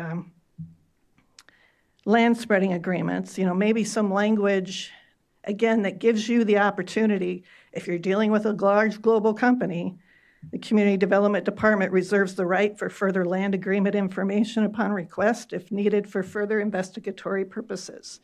Just leave yourself an out so you don't get taken advantage of. And so I would hope the local producer community would help us in protecting public health and safety. Sounds like they're doing some good things. And I realize they have challenges. They're working in a broken system. Sometimes it forces them to farm the money instead of farming the land. But after seeing so many empty grocery store shelves during the pandemic, I think a lot of folks realize our food system isn't quite what we thought it might be. And so I feel these are simple requests to help those producing our food and those who are watching our water quality. Producers in St. Croix County have received, significant dollars from USDA, $25 million over the past several years. And a typical CAFO does use I looked up about 3 of them on the DNR's website. 25 million gallons of water is pretty average per year. And that water belongs to the people of the state of Wisconsin. So besides the tax dollars, besides the water use, there's significant public investment in these folks, and that's great. I'd have no problem with that. But in return, I would hope we could have some transparency. The water belongs to everybody in Wisconsin. And I would like to think, especially when we're having signs of contamination and decline, I would expect the same out of any business. Golf courses, septic haulers, biosolid spreading, any business that might be involved. And the thing that I found most disappointing, this whole discussion was being done with the backdrop of the lobbyists for the Dairy Business Association, Dairy Alliance, and Venture Dairy are suing the DNR in state court to completely remove their oversight program for water pollution permits. And that really set a hostile tone in my mind in trying to have these tough conversations. They're just trying to obliterate the entire program. And I saw that the Dairy Business Association letter to you called themselves the voice of milk. So I caution you that it might not speak for everybody because it's Midwest Environmental Advocates that is representing Wisconsin Farmers Union on behalf of the DNR in this lawsuit that's going on right now. And I'd hope they realize they don't speak for all of their consumers. I do love the cream in my coffee every morning, but I do need clean drinking water to make that coffee in the first place. And I do get that farming has changed. I've lived it, I've watched it. But what has not changed, or nor will ever change, is our need for clean drinking water. Thank you. Thank you. All right, yes. We got a couple more at least, it looks like. So I'd like to say thank you, guys. Thank you for hosting your previous meeting. I think we had a great discussion. I'm sorry it took that long to have a good review that we could make some great changes. I feel like they made some of the changes we were asking for. There's a few, though, I'd like to hit on still. We still have the requirement for the database file. So I was talking to my agronomist who wrote a plan for me, and I said, so if I've got to submit the database file, he said, oh, if you're asking for the database file, that's an extra $4,419 for my farm every year, just to submit that file. So that right there, I go, whoa. As soon as I had that conversation, I was like, that's a lot of money every year. And I said, well, why? And he goes, well, because I make sure the reports are all done, but if somebody's got that database file, they're going to be in there, and I've got to back it up adequately. I got to make sure nothing is modified, because that is a completely editable file that anyone can change. And so he goes, that's not part of my plan writing services. That's above and beyond, and so there's an additional cost. So I thought I'd share that number. I know we changed the sediment and phosphorus loss if possible. Again, I'd like to hit on that one more time because we seem to be looking at snapshots. We're saying this year versus that year. It's a whole rotation. So if I pick up a field that's just been in alfalfa for 5 years, I'm going to look at the 3-year history. I'm going to say that field's not seen a plow. It's not seen anything across it. It's not seen any phosphorus or nitrogen fertilizer over the course of that alfalfa plant. So how do I meet or maintain that? That's part of my rotation. So that field now, I can't plant corn in. I can't apply manure on. Not because I'm doing something wrong, because, well, I'm no longer meeting what was done, which is just a snapshot of my rotation. So I handed out a sheet here. This is just a couple of reports. There's been some discussion here. The top is a compliance check report. So this is, again, included with our nutrient management plan. And when you look down, you'll see rotational restriction problems. So that's something like too much topsoil. I'm not conserving the soil. Things like the soil test P. Hey, you got too much phosphorus on the soil. You're showing that you're still using phosphorus. It's compiled in one line for staff or anyone else to look at. You know, this is an awesome tool that should save staff a lot of time. I would rather have this report than some clunky database to go through because it's already right here. It's spelled out in front of you. The next line is soil test problems. So if I've got a field that has a soil test tool, not 5 years, or not a 5-acre grid, that field will populate right there for us to say, hey, there's a problem here. It also populates for staff to say, hey, there's a problem here. The next line down, you'll see application restriction problems. That's something like I put too much nitrogen on. So there you can see there's an over-application manure of 29 pounds per acre. It happens. They ask for an explanation, what happened, or why is it planned like that, or various there's room for an explanation. This is a very valuable tool that does just like we were asking for. We wanted something concise for staff to look at, for staff to be able to go through these adequately. They've got this. It's right there in front of them, submitted in the reports. The next section is our manure report. I'm still not happy with the farmland tax credit. That was one example we gave, but on our farm, we have purchased manure and have been continuing to purchase manure from another CAFO. So this is straight from our plan. The top one was the state's example. This one's straight from our plan. Again, it says right on the top, acres that we have in our plan, the number of acres we're applying manure on. So again, quick check, do you have enough acreage? Well, yeah, there's more up there than down there. The next line is the manure sources that I'm applying on.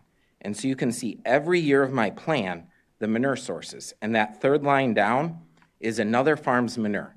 So if you look over there, my production is 0 gallons. I'm not producing that manure, but I am utilizing, I've used that manure on acres in my nutrient management plan. I redacted the other farm's name because before the meeting I didn't talk to them, and that's why it just says another farm's manure over there. So just want to make that clear. The other thing we talked about, the ambiguity in the description, and I agree, it maybe isn't the most polished term, but I understand the purpose behind it. The purpose behind it is, you know, milk or parlor wash water or rainwater or leachate from the bunkers. All of that gets wrapped into it. So we can nitpick, we can go there. I don't know if we need to. The other thing that I'm a little disheartened by is St. Croix County did an isotope study on their groundwater sampling. I know it was presented to this committee approximately 1.5 years or 2 years ago at this point. And on their isotope study, they found that the nitrogen in the groundwater was not from manure. There were 0 samples in the box he had outlined of manure. Pierce County did one the following year, and I was looking up that one, and they had the same thing. They had a couple that were right maybe near the edge, but the vast majority of them weren't in the manure. So when we're talking water quality of our drinking water, let's approach it from what we're seeing, what the science is telling us, what our community development department's own studies are saying. You know, not necessarily this, hey, this feels good because we're making more paper that we have to submit or more files that we have to submit. You know, you heard it said, well, it's not really changing much. Well, yeah, it's just more paperwork. Daily, this, that, it's just more paperwork. Thank you. Thank you. Yes, sir. Come on up. I'm Dan Funk, 761 07th Street in the town of Warren, 24-year resident of the town of Warren. I support the Common Sense Chapter 11 amendments. From the Wisconsin Groundwater Coordinating Council report to the legislature 2021, since the early 1990s, it has been well accepted that around 90% of nitrogen inputs to groundwater in Wisconsin can be traced to agricultural sources, including manure spreading and fertilizer application. Celeste said earlier that about 13% of the wells are over the 10 parts per million standard. That's the federal standard for nitrates in drinking water. That's approximately 1,600 wells in the county that are over the federal standard. But I want to talk about the municipalities. There's a report card that comes out every year. I shared a chart last week.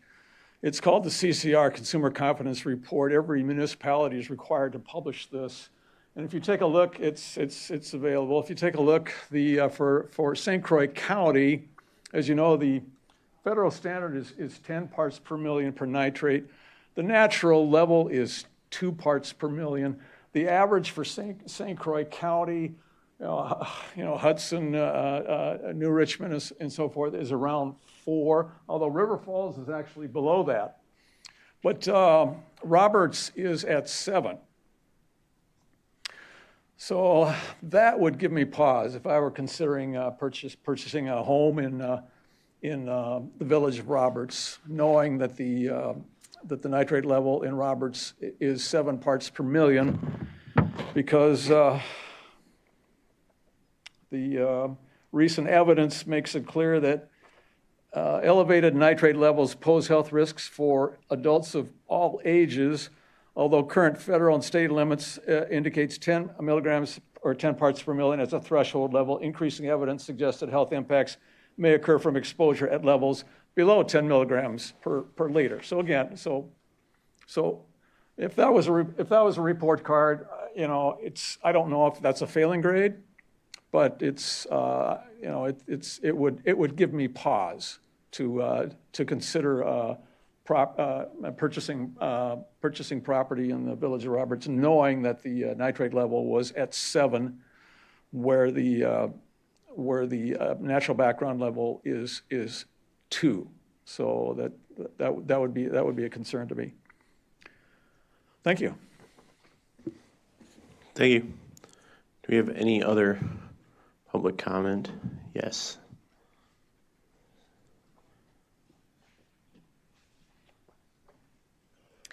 Sue Curtis from Hudson, Wisconsin. Also, Sarah Atkins Hoggett had asked that I say her statement. She had to leave early.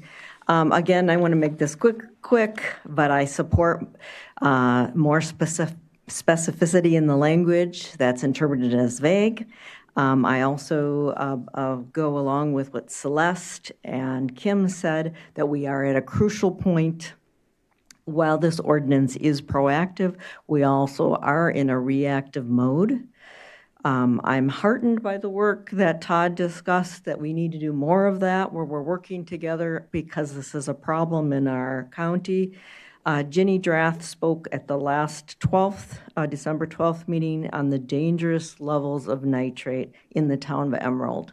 So here we have a community of people that have significant issues that are spreading, and you heard from residents last time that cannot drink their water without filtration systems, which can be very expensive. So just want to reiterate that. I know that's the same. We do not want to be a county like Chippewa County that has to install kiosks so that the communities can come and get their fresh water from a kiosk and develop some heavy-duty deep wells. We don't want to have to do that. We want to drink our own water. So, and I'm done with my comment, thank you, but I just want to share what Sarah Atkins Hoggett, she's from 925 First Street, Hudson. She wanted to point out your county's mission as it appears on the wall of the room. She said, we will strengthen our social and economic future by providing health, safety, well-being for all, and each proposed change to this ordinance needs to be considered in the light of this mission. Cleanest water possible surely is the only possible perspective. She said regarding the ordinance, she wanted you to take whatever actions are necessary to protect the water in St. Croix County, that clearly residents in this county deserve to have the cleanest water possible, and since you serve the people, you need to support our best interests. Carefully review all the proposed ordinance changes in light of what is best for our water. Thank you very much. Thank you. Any other public comment? We have two. I'm John Gostovich, live on Lake Malibu, and real brief comments.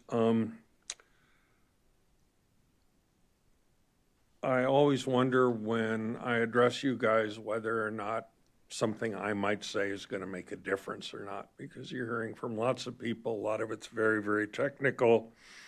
I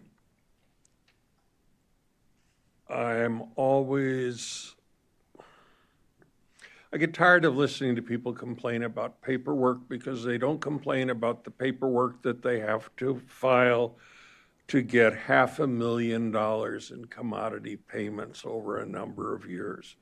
I don't hear people complaining about taking advantage of, our agricultural price support systems, which require a lot of paperwork.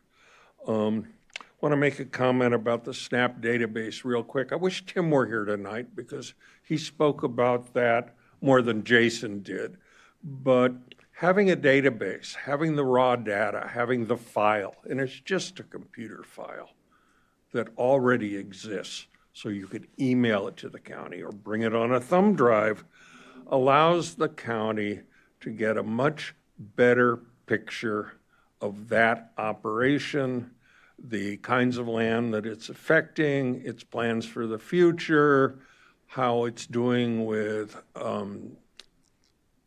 nutrient applications, whether it's manure, whether or not it's purchased fertilizer. And if I had an agronomist who said it costs $4,000 to take this file to the county, I think I'd get a different agronomist. There's no cost at all involved in this. The data exists, and we know that the county doesn't have adequate staffing to really be on top of these issues. And that's nothing that we can do about tonight, anything about tonight. But to make it easy for the county professionals to see what's going on in this incredibly complex and important sector of our county's economy, I think just makes all the sense in the world. Similarly, letting the county know that I have a real agreement to spread my manure rather than something I've cooked up and I haven't talked to the landowner about, which is a problem in Pierce County. I don't want that to be a problem for you guys. Record keeping isn't going to break anybody's back here tonight. These are big, well-capitalized businesses. Talked to a dairy farmer here last week whose daughter is taking over running the farm, just went to the bank, borrowed $9 million to put in a carousel. Well, that's pretty exciting, but that's not pocket change. These are big, well-capitalized businesses with a certain amount of debt, certain amount of equity, various investors, and unfortunately, they create a lot of non-point source pollution for a whole bunch of historic reasons. We don't regulate that all that strictly. So anything we can do to keep our problems from getting worse and to work with the dairy producers who are sincerely trying to make things better for all of us, and I think that's true of most of them, I think we should do it. But there's no reason for you guys to water down a bunch of this language tonight, because if you're not careful, you'll be left with nothing. Thank you. Thank you. I know you were, I think this gentleman was next. Yeah, and then you can go right after. Yes.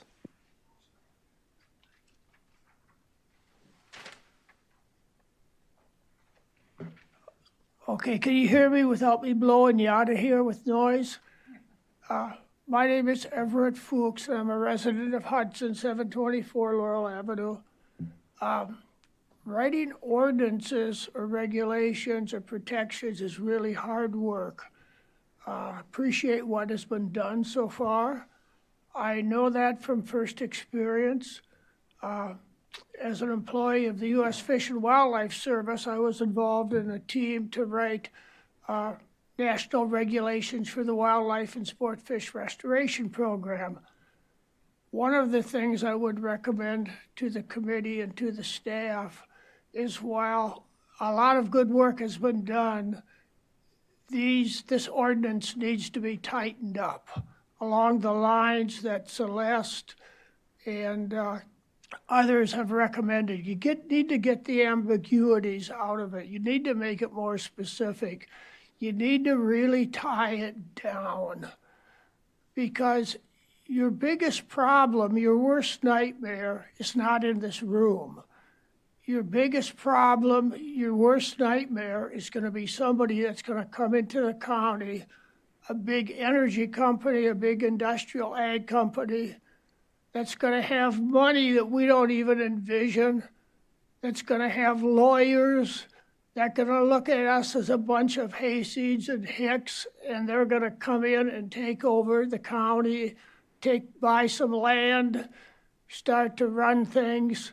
They're going to run around regulations or ordinances. They're going to try to run through them. They're going to try to knock them down. I'm speaking from experience. And unless you really have something that's well thought out, that's tight, that you can defend in court if you have to, you're really going to be at a disadvantage. And I'll tell you, our country today is run by a billionaire class and large corporations. And if anybody is going to look for the ordinary people like ourselves, it's going to be the ordinary people like ourselves, because as I look up in the hierarchy of political structures, I don't see a lot of people up there that wake up every morning and thinking, you know, what can we do to make the life of people in St. Croix County better? So unless the people in St. Croix County give a lot of thought to how we make the life of people in St. Croix County better, I think we might be up a creek without a paddle. Thank you. Thank you. And now, yes, please step. Thank you again for having this meeting tonight. I spoke last week on Thursday. I appreciate the tight turnaround that Jason and his staff did to get this on the docket for today. My name is Mary Hawley. I'm of Holly Oaks Dairy in Baldwin. That's technically my address. However, I reside in the township of Emerald. I am 2.5 miles away from the dairy that this lady specified, Breeze Dairy, that formerly was Emerald Dairy, that was formerly owned by another Baldwin resident, and it was a 3,000 cow facility that, yes, did probably violate some of this at the time. I run some of the land that was in those NMPs that was never seen manure. Tonight I did bring my last 4 years of nutrient management plan. What you're asking for is something that my agronomist and I put together. In a former life, I used to build Excel spreadsheets and do computer work and sell it. I've built Excel spreadsheets for Land O'Lakes, Compeer, at the time it was AgStar.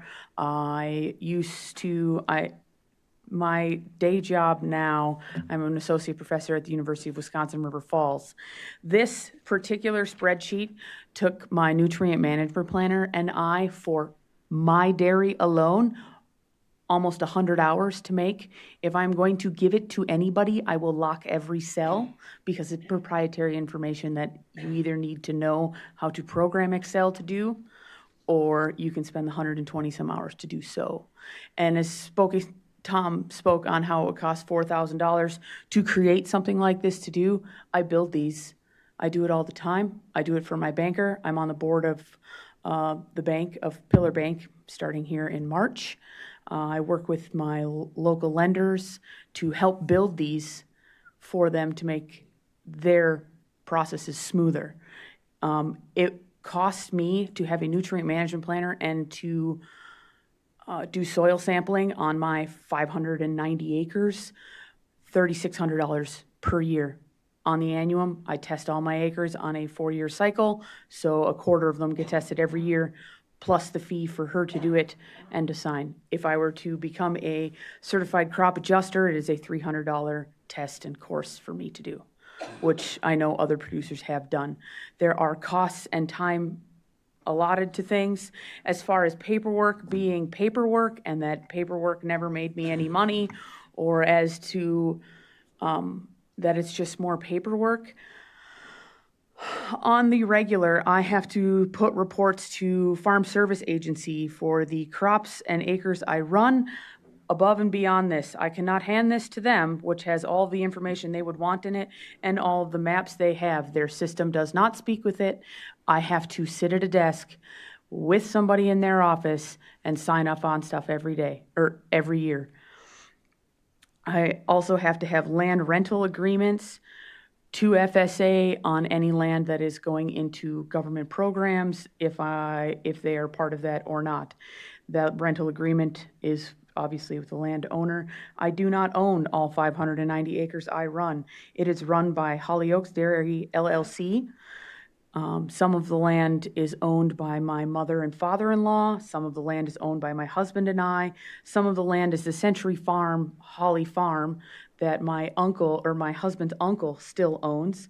Also 3 separate neighbors, one of which primary residence is in Florida. It would create a considerable mess to get NMPs or paperwork done with all of these people specifying what is going on with their land.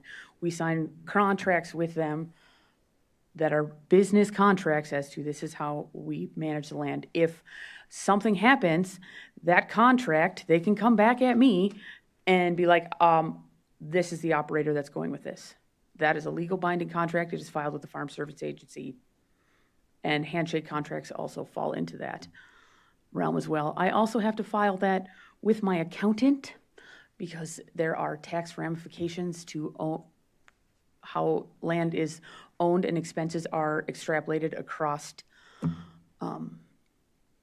certain parcels or how it is being used. My agronomist that I work with is not the same as my crop adjuster or my certified cropping professional. I have multiple different emails that go back and forth all the time. I have to fill out different USDA surveys, which should be in a farm service database, but it is not. They don't speak together. Now, just to top it all off, RCIS, which is the insurance company that is federally subsidized, I also have to submit all of this information to them again. That's 4 times. Now you're asking for a 5th. I run a business. I'm a professor. I volunteer. I'm on multiple boards. I have 40 cows, 590 acres, and in my 5-year plan, I want to build a 9-month pit. This affects me today because I have a 30-day pit that was put in 2003, and that's what we could do then. I would like to be able to put in a 9-month pit, but dollars and cents wise, my business can't do it because I don't have the extra capital to do so. Like, it's an impact that I'm going to see. Yes, I'm not a CAFO, but it does impact me.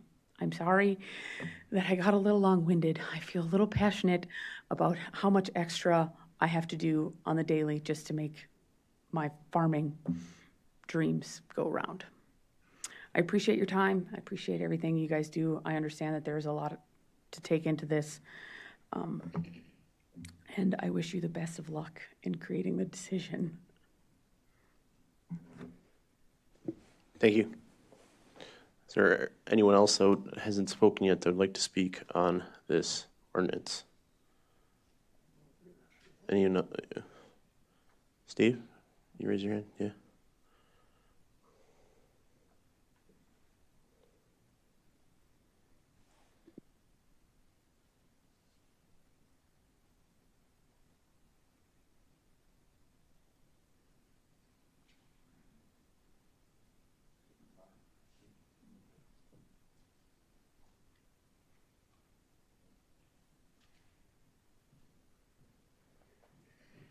Okay, just wanted to provide paper copies as well. My name is Stephen Shala. I'm one of the family owners of Bomaz Farms in Hammond, Wisconsin. We were hoping to have more farmers here tonight, but our understanding was that this meeting was going to be in January. There were a lot of prior commitments. I'm missing hockey tonight, but somebody's got to show up.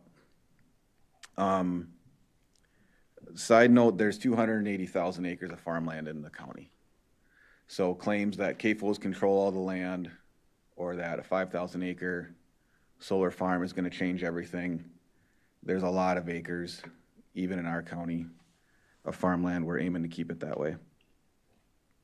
I was asked by somebody who could not attend to ask about the specificity of only being able to use SNAP Plus.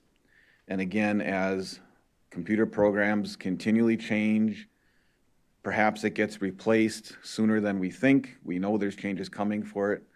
Now, they're on the state and federal level, I'm told, there is no requirement to use SNAP Plus. SNAP Plus is the most common program in Wisconsin today, but it may not be forever. So again, we're looking for room that if and when the next better program comes along, we can seamlessly make the switch and we're not stuck in an antiquated program. That'd be the best for everybody. Okay, so I want to thank the committee for holding the meeting last week to actually hear the concerns of farmers that this ordinance directly impacts. The latest draft from this past week included many common sense changes that we were suggesting, and we appreciate those updates. However, there are several points that must be changed prior to approval. The ordinance still requires permit holders submit their database file. We're going to keep beating on this. This would be above what the state requires without reason to do so. As Tom demonstrated, the reports that are submitted provide checklists, they provide flags to highlight any specific issues that are in the plan. The plan basically makes you figure it out before it's submitted. That's the idea. So if the county wishes to provide suggestions based on the plan or based on better practices, there are significantly better ways to go about it than trying to armchair quarterback a plan that's in the past. To the issue of fields that are in more than one plan, as you heard, staff did hear the example of farmland preservation, but there are many logical reasons why fields are in more than one plan. Again, as Tom demonstrated, manure sources are clearly identified in the plan. Everything's spelled out for. This is really a non-issue, and it needs to be stricken from the ordinance. We can easily demonstrate manure sources are separately listed and all properly accounted for. You can't double dip. New operations can clearly demonstrate a home for the manure that they produce. To summarize on the concern on time spent reviewing plans, to draw on a comparison, the county has spent hours of their time and energy to draft this ordinance. It was acknowledged by another individual here. It is then my responsibility as the citizen or the permit holder to spend the hours needed to read and understand it. A lot of people in this room have spent a lot of hours on it. Likewise, we spend hours, as demonstrated by Mary, and times of energy and money on these nutrient management reports to demonstrate that we meet or exceed the rules that the county is establishing. And from there, it's the responsibility of the county to take the time to review the reports to the extent they see fit.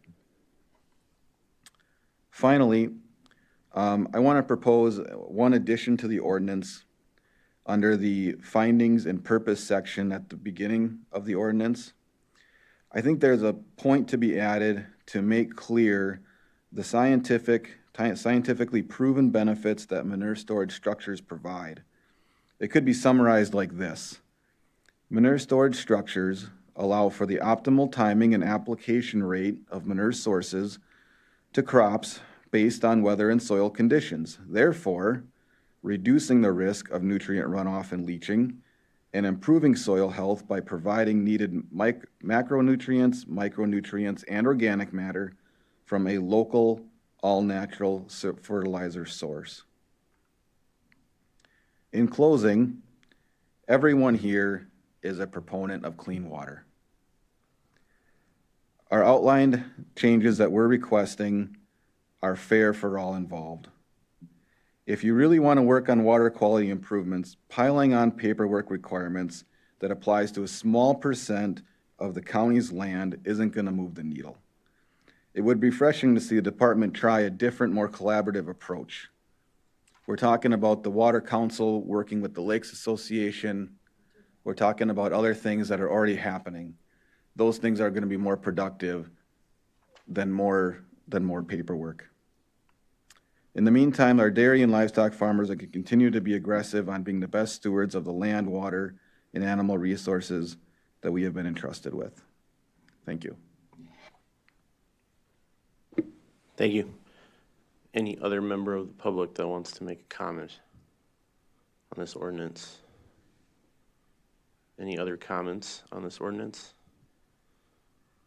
Any other comments on this ordinance? That being said, we will now close the public hearing. Supervisor Summerlin, I believe you had a statement you wanted to make. I did. I just wanted to thank everybody who's come over the last several meetings that we've had. But I also want to make certain that the producers don't think that this committee is trying to get even with you or trying to make your job any more difficult than it is. We're not.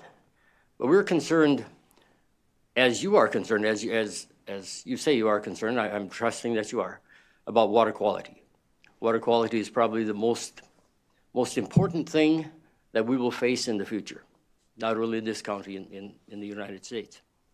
And so I feel that we have to put some of these things into place now before it's too late. You know, once the horse is out, it doesn't pay to shut the gate. And so I hope you understand why we're doing this, what we're doing. And I'm speaking to the producers on that. I'm very happy too. Todd brought this, I've seen this chart before. I'm very happy to see that progress is being made. Now, I don't know who all belongs to the Western Wisconsin Conservation Council. I hope that all of the major producers, ag producers that we've met here, but that also are in the county, are part of this, because that's going to take working together. So Todd, I applaud you for that. I thank you for bringing that to our attention. It's important that we see it. It's important that all of us see that. With that said, we've heard a lot about different plans, different ideas, but in the end, the county has to come up with a plan that everyone can work with, and that's probably going to come from the county point of view, because we know what our staff is able to do. We know what different parts of the Wisconsin government actually require too. So I hope you understand that. That's all I wanted to say, nothing else. I just also wanted to echo, I appreciate the conservation progress report. It's very good information. Looks like there's valuable work being done there for sure. Any other questions or comments from the committee? Go ahead, Supervisor Shirley. In our last meeting last week, we talked about the 2C that we've been talking about all night with the rainwater addition there. There was some concern about emergency situations.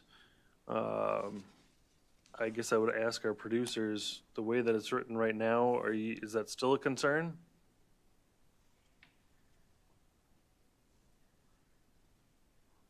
Staff indicated that perhaps no or other emergencies might be included in that.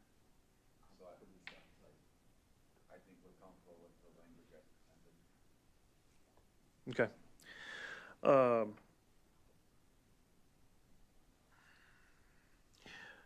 To a couple points that Steve made, I was jotting this down, and if this is the verbiage we want to use or not, but because I don't want to revise this every time that a new technology comes out, I think we should word it like this, that these plans will be submitted in SNAP Plus or another program approved by St. Croix County Community Development Department. That way, we don't have to revise this every time a new program comes out.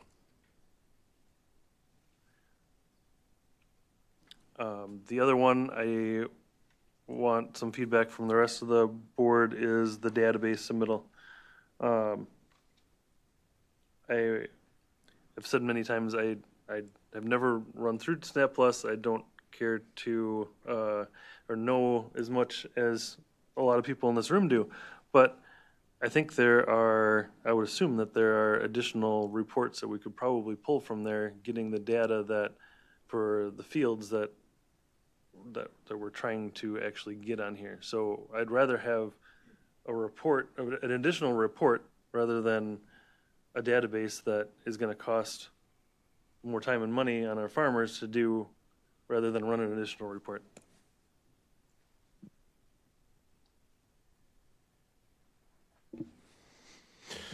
I could provide one clarity. So our understanding with Land and Water is that the new SNAP Plus that's coming out is going to be an online platform, similar to all the other kind of software programs where they're moving it to a cloud base.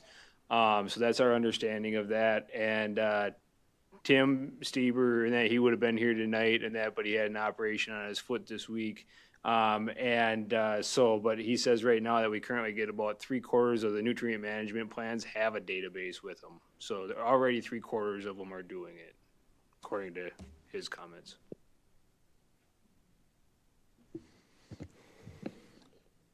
Yeah, we're kind of, this isn't exactly a informal meeting. I appreciate there are things to say. Or more thoughts? Go ahead, Supervisor Rice.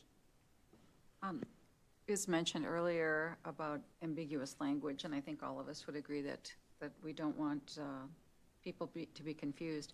I'm not from an ag background, so perhaps language like this doesn't strike other people as ambiguous, but 11.2A2C, where we use the phrase, this provision does not apply to rainwater, I think we all know what that means, or normal products used or produced on site. I don't know, do we want to give an example?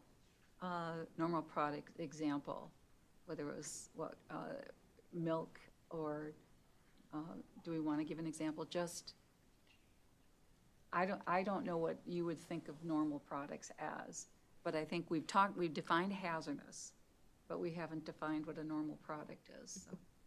Does everyone here understand what a normal product is? Well, I think in that the example that was given, and that was the teat dip, and that through the milking process, and that there would be some of that included in the process, the water and that from a parlor or any kind of milking facility for that matter. So, and as well as I guess milk that was unable to be processed. Right, and so that's where and that we're trying to capture a whole big wide array of products, everything in that from something that might be used in milking to maybe some vet stuff, and that might be spilled on site, and that or something that is produced on site, and so it's hard to be specific when you're really trying to capture everything that's happening on that site if it's going to drain to a manure storage facility. Did you we'll go if you want to continue your thoughts? I have a few others, but if you're jumping on that one. As long as we're talking back to that one, what the other part that I wanted to talk about on that 2C line item there would be, I would think that we'd be able to capture what we're really going after by where it says or normal products used or produced on site in a dairy application, period. Get rid of that would customarily be found in a manure storage structure. Yeah, that would make the most sense to me. I find that clarifying. I had another area, let me see if I can find it here.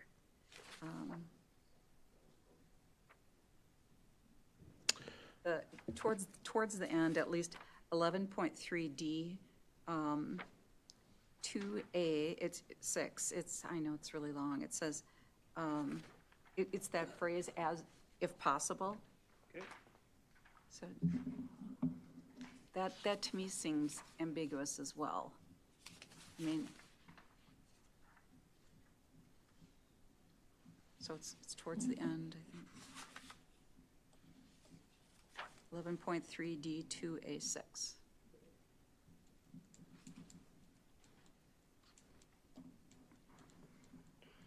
Yeah, as far as impossible, I don't know what else to say there, really. I mean, that you either have that baseline data or you don't.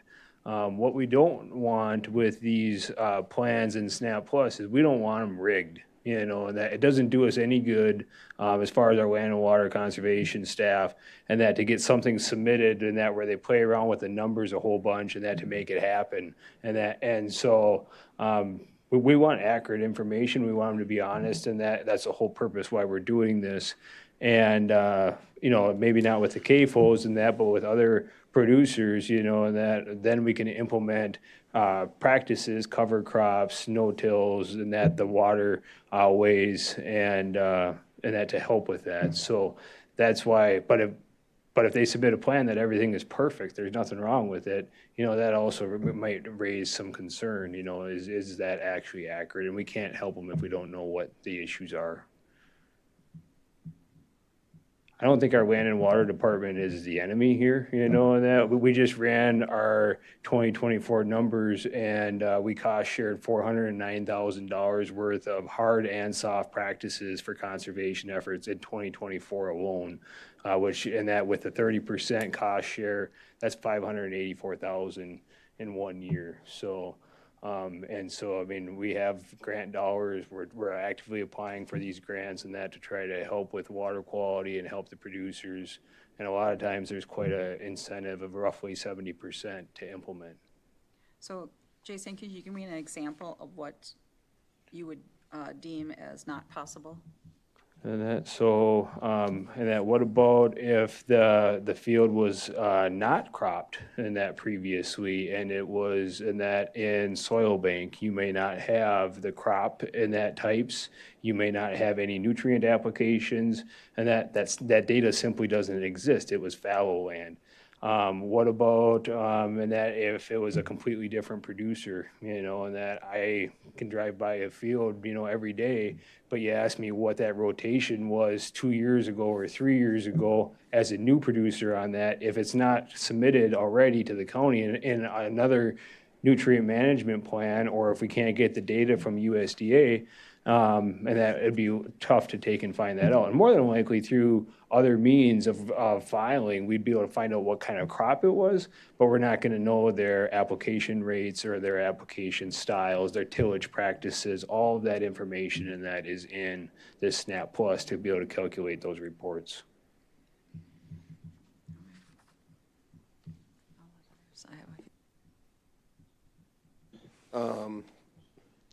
The one thing that was brought up that I thought I had was there's the spot where a soil sample is specified to be every 4 years in a 5-acre grid pattern. I think we're looking for an NPK soil test, right? No, it'd be a PK, and that so a PK. Anytime you're trying to test for nitrates, nitrogen in the soil, it's very difficult to do that. We're trying to do some cutting edge stuff in 2025 to test that, but your normal soil test does not track nitrogen because it's very tough in that it comes and it goes in that, whereas P and K are generally longer term soil nutrients and that's easier to track. And so that is laid out in the nutrient management 590 standards and that those soil testing requirements. I guess, will there be any harm in putting it there as well? Like specifying P and K soil test? Sure. Yep.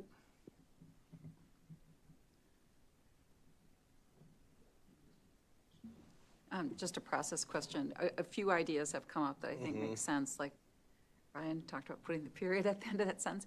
How do you want to handle any tweaks to this? I think we need to take what the draft that is now, it needs to be on the table, and then we need to do amendments to it. Now, the scale of those amendments are, you can do multiple at a time, but I would caution that some that there's been debate on should be taken individually. I guess that's my, yeah, but like stuff like, yeah, we do. That's how it is. I'd rather have it be clear so there's no confusion. It's clear what point we're editing, clarifying, and go one at a time. We spent this much time on this ordinance. Let's just do it right, point by point, item by item. Make sure that everyone's clear, and we just get through it in orderly fashion. Well, I have another change I'd like to suggest, or at least question. 11.3 D2A, where we strike the requirement for land application agreements. You know, I think we all know what the intent is. The intent is that there be some sort of way to figure out what the plan is for spreading on property. So what would be the alternative to try to figure things out? We do know that that in Pierce County, there's examples where a lot of landowners did not know that they were going to have manure spread on their property. So I presume that might happen here. So what is the alternative without making it too onerous on the producer? And to strike it entirely tells me we. I think that's what we had gotten, and that from the December 12th stakeholder meeting, that's why it was struck. As far as what the other options are, you know, and that clearly, you know, that when there's, you know, maybe that field in multiple nutrient management plans, or if we're seeing that they're saying that they're spreading manure on there and then they're not, you know, that might be a red flag. Again, you know, I don't think we have the staff to track all of these agreements and that down. But if there was an issue, and that, or if we were seeing other fields getting over applied on, then we might, you know, and that say, okay, why are we over applying, or why is our phosphorus on those fields in that bumping up when really we got enough acreage that it should be being maintained. So that would be the only thing, is if you wanted to do it as, you know, community development department or land and water conservation staff see fit, you know, and that, or necessary. I don't know, and that with, I mean, all the crop cost and stuff nowadays, you know, and that, I would think that a lot of producers are gonna have agreements, you know, and that it costs a lot of money to put in a crop per acre. You know, you'd hope that you'd have, you know, agreements in that with the landowners, but maybe some are not doing that, so. I guess in my perspective, correct me, let me know if you disagree with me. It's not that long. To be frank, it's what, 26 pages or something, this redlined version. Let's just, it's going to take a little while, but I think it'd be the quickest. Somebody want to make a motion to just get this on the floor so we can start making amendments?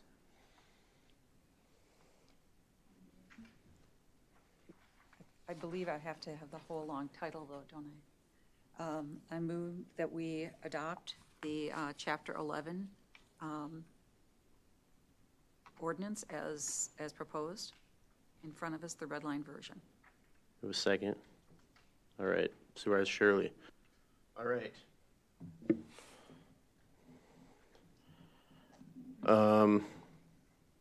Let's just, I think, start at the top and work our way down. Some pages there may be no changes from the red line version, and that's okay.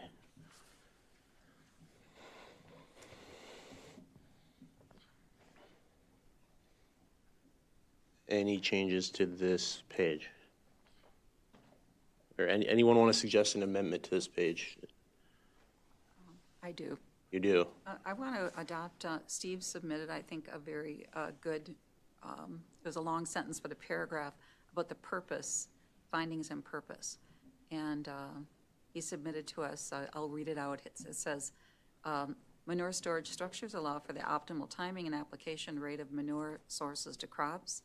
I think all of you have it in front of you. And read the rest of it. I think it does a good job of framing what the whole purpose of Chapter 11 is. Can you say where you want to insert that statement? I would just. 11.1B1A1. So you want that to be the first finding of fact under A? Yes. Okay. It says title, or perhaps underneath. So what you might do, Chair, is just say, okay, once that change is identified, just say, is there a consensus on that one? Yeah, there you go. And then you'll hold that to approve all of the consensus changes together. That's a good thought. Thank you. Is there is there consensus on that inclusion? I'm good with it. Right. Could you read it so we know what it is? Yeah, it states manure.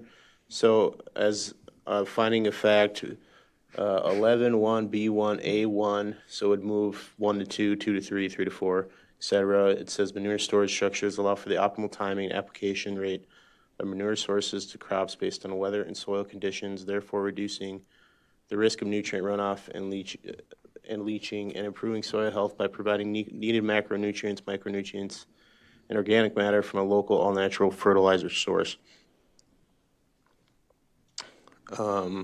Consensus on that one, sounds like. All right. Next. Let's start with C there. Go up a page. Oh. C. Oh, okay. That was the next change was the rainwater one. Yeah. Any changes to C? Or any changes to 2 in general? Go ahead, Supervisor Shirley. I would just say what I said before, what he's got highlighted there on the screen, on-site and dairy application, put a period after it, get rid of the rest of it. Dairy application. Yep. Any consensus on that one? Yes. Okay, and then one thing I want to add to E, if that's the case, is there's nothing stating animal carcasses in E. And we've talked about that several times. So after, so it would read manure storage facility, pesticides, paints, solvents, hazardous waste, or animal carcasses or hazardous waste.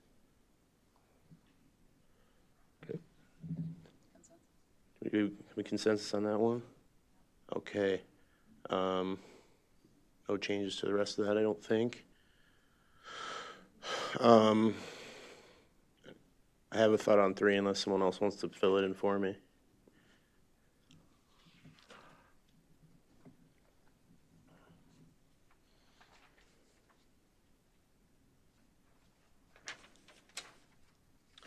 I want to just specify with where it says with a soil test, I want to put in with a PK soil test, as we discussed, just to include that specificity.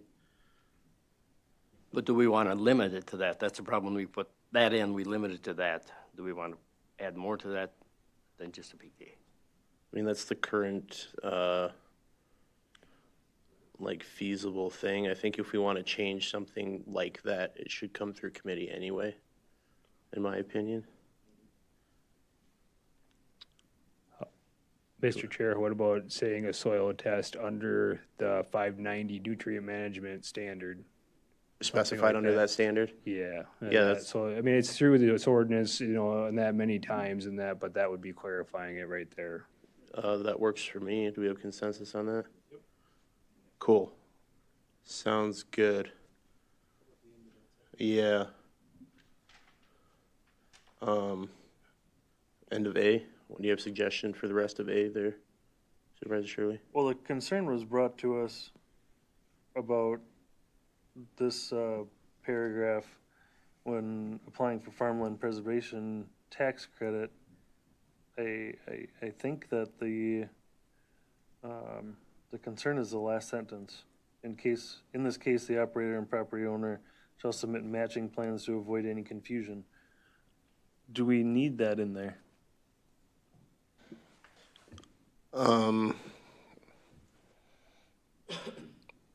I don't know that we want to, I mean, I don't know that I want to restrict how many plans an acre can be on myself.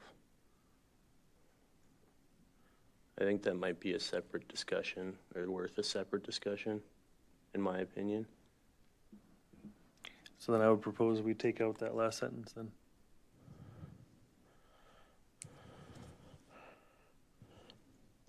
Anyone opposed to taking out the last sentence? Yeah, excuse me, I'm not sure.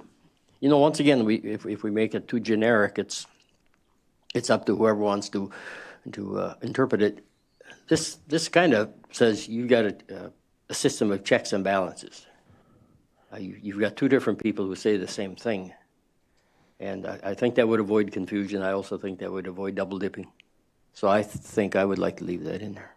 Okay, I think we need to come back to 3A. Yeah. Just a question for that. Is there ever a case where we have an NMP plan and a farmland preservation, where the farmland preservation doesn't already have an NMP plan? In that case, then making them submit matching plans to something that isn't there already. The farmland preservation would be submitted annually too, and that, so it's just to make sure that both the operator and the farmland preservation documents match. Right, but your in your farmland preservation annual reports, does it have the NMP in it? And the NMP, yes. Okay. Yep, it's a requirement in order to get the tax credit. I think we need to come back to 3A because that's a So, decent. Mr. Chair? Yeah. So I think if this is one of the split ones, then it's not a consensus one. I think you could take action on it right now. So Supervisor Shirley says, I still want to strike that sentence. He can test whether he has the votes or not for that. Sure. But he can make that motion, because there's not a current motion on the table. You just sort of. Well, there's no amendment on the table currently. Right, yeah. So he can make that motion to amend right now to strike. That's better. I like rather that. than coming back. I like that better. Yeah.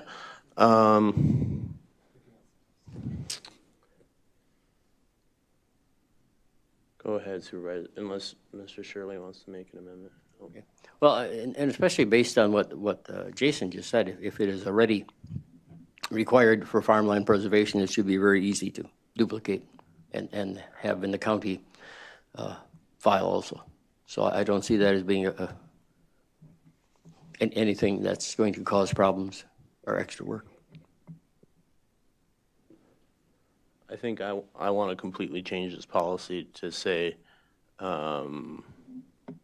if fields are in more than one NMP, something like they should still meet, or the field should still comply with NMP plans.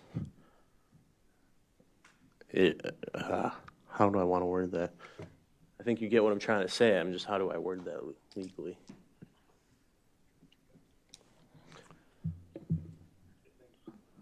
I think I know what you're trying to say, but I don't know how we would ever do that with staff to flag a field that may be in both, when one NMP plan may not know that the other NMP plan has that in the rotation on the other farm either. So it's gonna be hard to do. Yeah. Usually you only got one person farming the field, that if the property owner's not farming it, the operator's farming it, and you just want to know that communication is happening. And so that's I mean, I don't see where this would be. I think their concern was not so much on having the plans match, but that there could be other times in that when nutrient management plans may cross, and that by producers, and that, and so that one producer could be applying on somebody else's land, you know, and that because of the cost of transporting the manure. I think that was, in my 2 cents, I think that's what they were trying to get at. I got some head nods that you're right, so. Okay. And so, I mean, you know, maybe we just remove the farmland preservation tax credit, and that if it is, you know, in multiple plans, and that both plans and that are matching, you know, so, and that they're not being, you know, double applied, so. I don't know, it seems like this is good as is. I think if, there's no harm in including that. Okay. Yeah, I think it's what Jason said, we could do that, but that's really what this does as said, so why not leave it as said? Yeah. All right, so we'll leave that as is then with, obviously adding the soil test per the statute that was cited. Yep. I don't remember the number right now, but. 590, yep.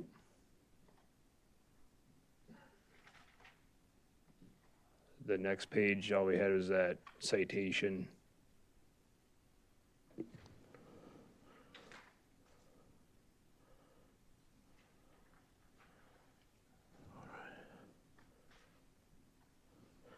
Where was the reason of, okay. Nutrient management planner, I think everybody's on agreement there.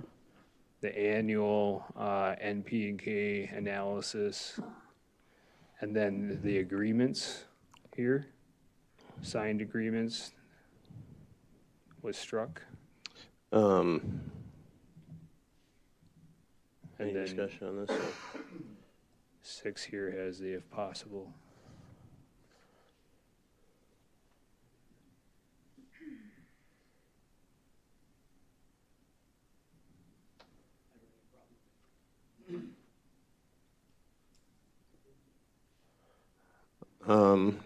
All right, continuing on.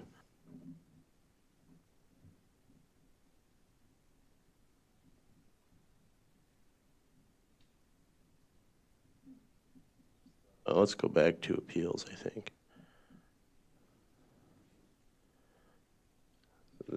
There's something on the timeline under here.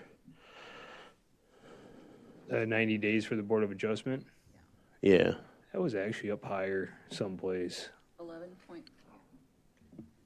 11.3A3B3.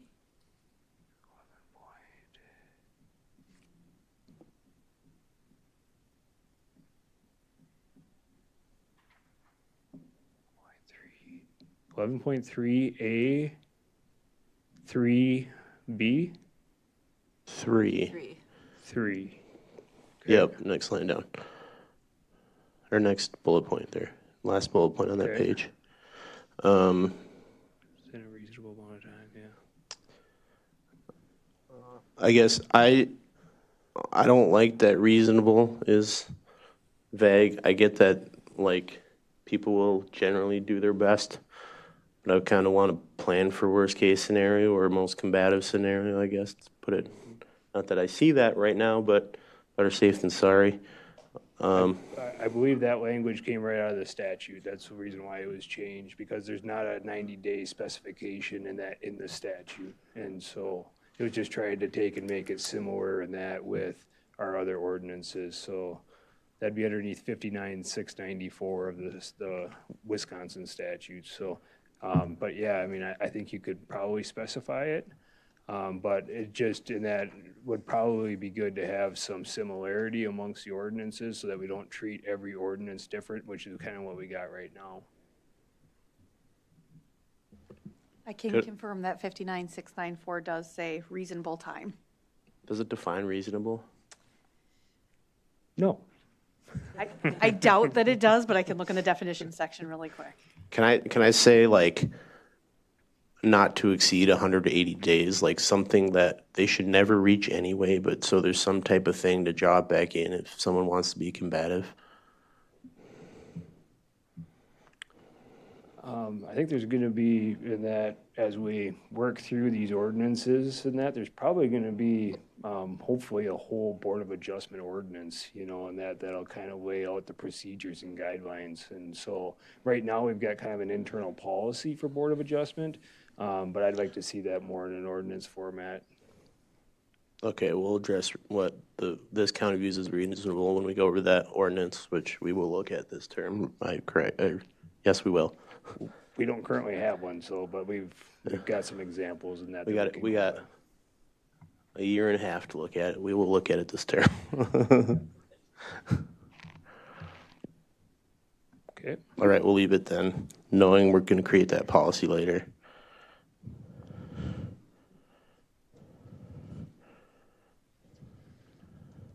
I've already been through that one. If you go back up, sorry.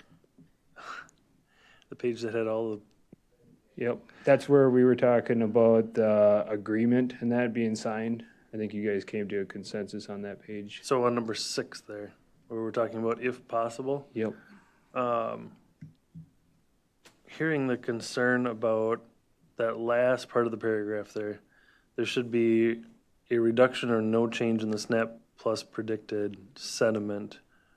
But like the example that was told to us, if it's a new field, then how do they do that? So in other words, the applied nutrients and that whatever that baseline is, that's what you're trying to get. So let's say that our phosphorus level on that field is 100 parts per million. The goal would be not to take and work that up to 400 parts per million like some of the fields in the county. And so it'd be to take and maintain it at that. So you're only applying what the crop needs or will take out of the soil. And if you're excessively high, and this is something still, you know, that our staff will have to work out is what is that threshold? It's probably pretty close to around 100 parts per million but we can't actually put that in the ordinance with DAT-CAP's approval. And so at what point is it get a flag and say, hey, we need to really start watching this and tone down that phosphorus level? So then we would say, hey, you can't apply as much manure, you can't apply as much DAP or whatever to that field so that you slowly eat away at that phosphorus. And that it's not something that changes overnight in that, depending on the soil type, it can take many years, and depending on how far excessive it is in nutrients, it can take time. I guess my question is, wouldn't it just not pass the SNAP Plus guidelines if it didn't pass what we're looking for here? So that's where it's kind of a unique program, because there is fields in that, like I said, that are 400 parts per million and that are 4 times what the average excessive load is. And so we can't correct that, and we don't expect the producers to say, oh yeah, our plan is perfect, you know, but that identifies areas to work on.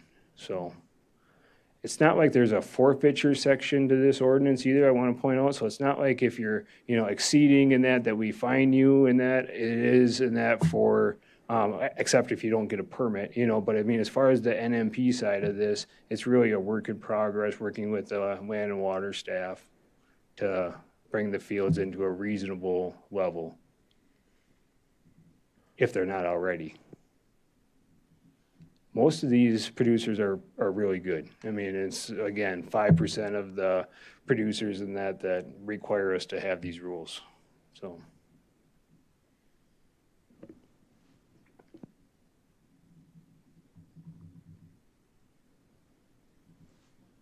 Yeah, go ahead. So on that number 6, what you're saying is if there was a new field that came into a plan, then your prediction on the initial application is what they would go with, not the past plan on that field? Correct. And so we would work with the owner or the operator and that to take and say, hey, you know, you're already high there. You don't need to put on as much phosphorus, or that field doesn't need any more manure to be applied, you know, and that, so then we would work on that, on what they actually need to apply for the crop need, which should actually turn around and be a positive for the producer, because now they're not spending extra money on nutrients and that, or hauling that they don't need to do. Okay, I think so- I get where the confusion was, Yeah. because I think if I'm reading this correctly, I think you're talking about there should be a reduction or no change in the predicted sediment and phosphorus loss. So you're not talking about past, you're talking about what your prediction is going forward on this new Correct. piece of land. And what really ties us to that standard is the St. Croix TMDL in that, and that's the standard for that. So that we're not putting more phosphorus into the watershed. All right, we can continue.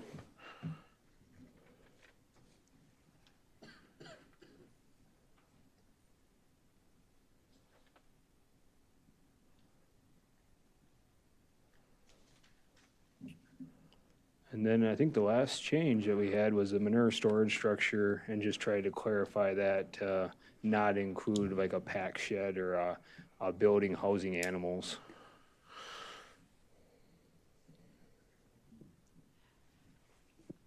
Go ahead.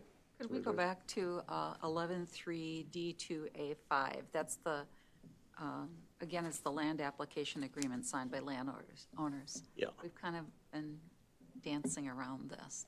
I think we know what we want, right? We want to know that there's some way to track who owns the land, who's doing the spreading, and that the two of them have an agreement.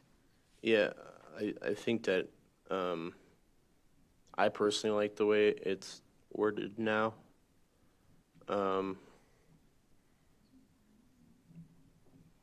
It doesn't require a signed agreement. It does like allow, I guess, business to be done the way it has been.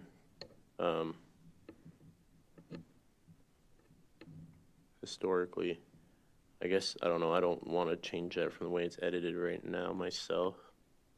Go ahead, Shirley. I would agree. I don't think that we want to go down the road of having signed agreements here that could be public record, and we don't need business agreements out there in public record.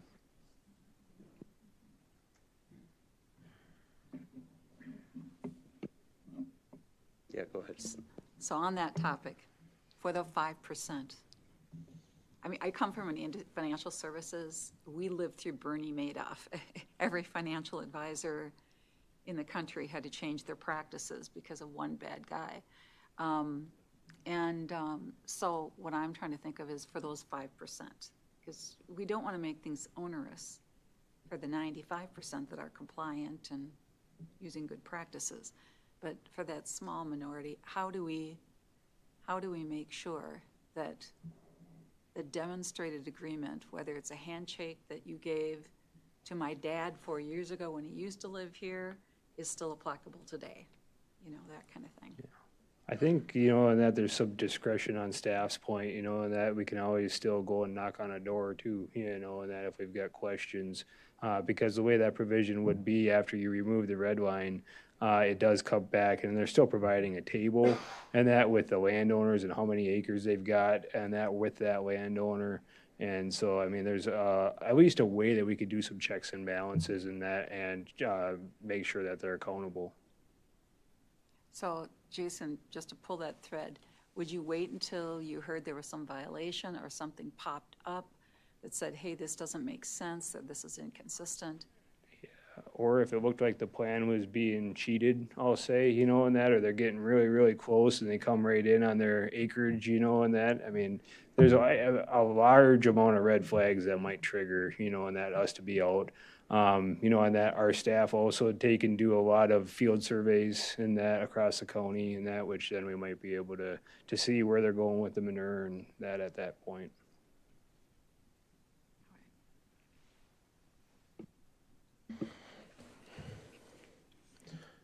It seemed to me that all the changes we made today had some consensus. You got one more? Go ahead. We talked about it before, but we should talk about it now as we're doing all these changes, but what I talked about earlier about additional programs in the future, if we had that as a line item, I think that might be a good thing. So we said SNAP Plus or another program approved by St. Croix County Community Development. Then we're not in here changing this in 3 years when they come up with a new program. That's fine. I'm good with that. I think so too, but I think the county should make that decision, not the producer. Yep, so that's good the way it's worded, yep. Because they're right, SNAP Plus might not always be there, but something else better could come along. Do you have the section for that? Do you remember? I can amend it, and that, so it's in multiple spots. Okay. So we'll just have to take and clarify what SNAP Plus is. So you'll still probably see SNAP Plus in the ordinance and that, but then we'd probably define SNAP Plus as or another format approved by Community Development Department. That's like quicker, that works, yep. Yep. Or like equivalent program, something like that. Yeah. Yep. Go ahead. So I'll make a motion to approve the Chapter 11 as amended with these changes that we've listed here going forward. I'm going to ask a question of our corp counsel here. We should vote on even though we discussed that we agreed on the few amendments we didn't make, we should still vote on that as a package, correct? Yeah. Yeah. Yes. Yeah. So you're going to make the motion to make the amendments that we all... As amended. Yeah. Well, we got to vote on the amendments and then we'll vote on the ordinance as amended. Okay. Yeah, there's already a motion on the floor for the original ordinance as redlined when we walked in, so we got to Do we have to make a motion to amend the original motion though first? Yes. Yeah. That's what you did, and I seconded. You seconded, okay, all right. Yep. So now we're voting on the amendments that we, I think, all agreed on. So anyone, all in favor of the amendment? Yeah, go ahead. The only thing, we keep bringing up the fact that it's more than at least 95% are always in compliance, and I applaud them for that and want to move. But one of the things as we're talking about this too is that when you do have the 5%, my question is how do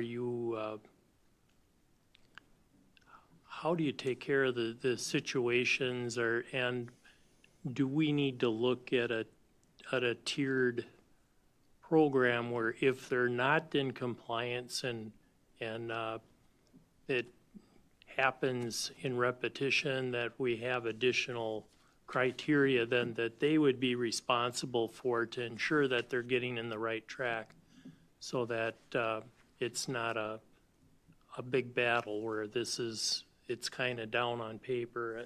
I'm just bringing this up if this is something that... So we normally do a letter, and provide suggested changes in that to either the producer or their agronomist. And I'll be honest in that, I don't know that we've had any issues up to this point, and the CAFO operators, that they have to comply anyway for their DNR permits. And so those are not the issue. And so in that, a lot of it is in that kind of just past practice. I apply, X number of gallons per acre. I apply X number of pounds of chemical fertilizer per acre. That's just what we do, and so it's just that education outreach. And that's what, groups like the Wisconsin Conservation Congress there, and that have really helped in that, because then it's not coming from government, it's coming in that from other producers that are maybe seeing the benefits of those BMPs going into place. So, all right. So all those in favor of the amendments we discussed signify by saying aye. Aye. Aye. Any opposed? That carries unanimously. Thank you. So now we can vote on the redlined ordinance as amended. Any further discussion on this? No. Now we're ready for vote. All those in favor signify of the ordinance as amended signify by saying aye. Aye. Aye. Any opposed? Carries unanimously. Thank you, everybody. We appreciate all the time you took coming down, speaking to this ordinance, and I think we have a better ordinance for it. Mr. Chair, if you want to take a look at the agenda items, I think number 8 has 2 retired St. Croix County employees waiting for it. Sure. I know that they're retired and they got lots of time on their hands, but I don't believe there's anyone here for any of the other items in between, so you might jump number 8 up. Unless there's any disagreement, we will move agenda item 8 to business item number 8 to the top of the list, per the recommendation of our administrator. All right, Okay. Agenda item 8. Thank you, Update Mr. on Chair, the again. zoning enforcement. So this, and that agenda item, that is a result of a public comment and that came and that to the county board on December 3rd regarding and that zoning enforcement with the Amish community and that within St. Croix County. And so the Amish and that we have and that within the county and that are generally in the southeast quarter and that the towns of Baldwin, O'Galley, Springfield, and Katy. And so this first slide here is with our internal policy statement. Our goal is always to take and try to get properties into compliance, not necessarily in that to take them to court or to take and give them big citations. And so, and of course, in that to protect public health, safety, and welfare of the citizens within St. Croix County. So there are actually a couple of different groups of Amish that live within the St. Croix County. I think they would actually agree that there's kind of a Baldwin group and that there's actually a Glenwood City group. And some groups of Amish are a lot more restrictive on what their members can do and use as far as tools or equipment, as well as how they live. And so we've, as a county, struggled with zoning compliance with the Amish since 2012. We've had letters going back to certain properties all the way since then, so it's nothing new. And the Amish or any religious sect and that has some specific building code exemptions underneath Wisconsin Statute 101. And so some of the common violations that we're seeing in that with the Amish is that they don't want to pull any permits. And so there's no land use permits being pulled for a house and that if it's in a shoreline or floodplain. They're not pulling any sanitary permits for a privy or a holding tank. A lot of times they'll have a hand washing sink inside the dwelling that'll just go to daylight outside because there is no sewer system. And quite frankly, a lot of these places in that, you try to find a privy on that outside and then you don't see a privy. And so they've actually made the statement to us in that you know, they use a 10-gallon pail, you know, and then they take it out to the pasture, they take it out to the field to spread. We also have a lot of unpermitted uses. The Amish are quite entrepreneurial, so they're doing sawmills, they're doing general stores.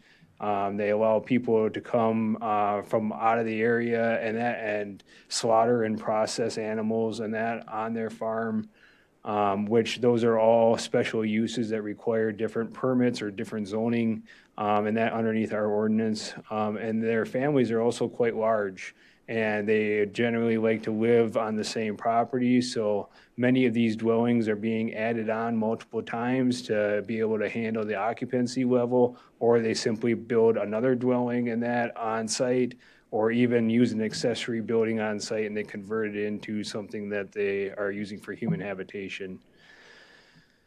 So the towns are also having a lot of problems with the Amish and that complying and that with the Uniform Dwelling Code. The Uniform Dwelling Code was mandatory January 1st of 2005 for all dwellings. And that Uniform Dwelling Code, that's the chapter that has the exemption for the Amish. There's also a lot of other town rules and regulations that the towns have had complications enforcing with the Amish, and that driveway standards, accesses, and then the spring road ban period, and that for heavy loads when they're doing these sawmills, they have been bringing in heavy loads and maybe causing some road damage. So, and that back in February, Heather and I and Mike Wozniak and a bunch of the town officials from those towns sat down and we met, and they gave us numerous violations. And they, again, go through all those common violation areas, everything from sewers to sawmills and 2 dwellings on the same property. And so my approach, maybe naive or not, and I'll just say going through here, I mentioned my name. I don't normally talk to my and that about myself in third person, but it was definitely my approach. So if it's flawed, that's my deal. But so when we've got 30 to 50 properties out there that the Amish own, and like I said, they build a lot of stuff, and they're probably all in violation. We chose to do an outreach and education approach, and that because the Amish have been here for at least 15, 20 years, and that what we didn't want to do is if we did try to pursue enforcement and we get into the court system, and that to say, well, yeah, my business has been there 7 years, where's the county been? And that I'm doing the same thing that we've been doing in that here in the past. And so we actually went out to one of the complaint sites that we had received, and this particular property was in violation for 3 different things: a sawmill, a general store, and having 2 dwellings on the same property. And we kind of knew that it might be an elder for the Baldwin Amish community.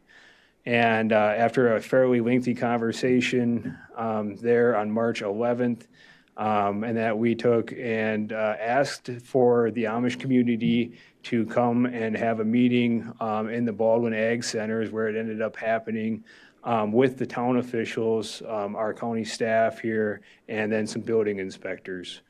And so on April 9th, we took and held that meeting. There was about 40 Amish in attendance, and that there the towns of Katy, Baldwin, Springfield, and O'Galley were all there. And then we had 2 of their contracted building inspectors, all Croix and REM Inspecting, were present.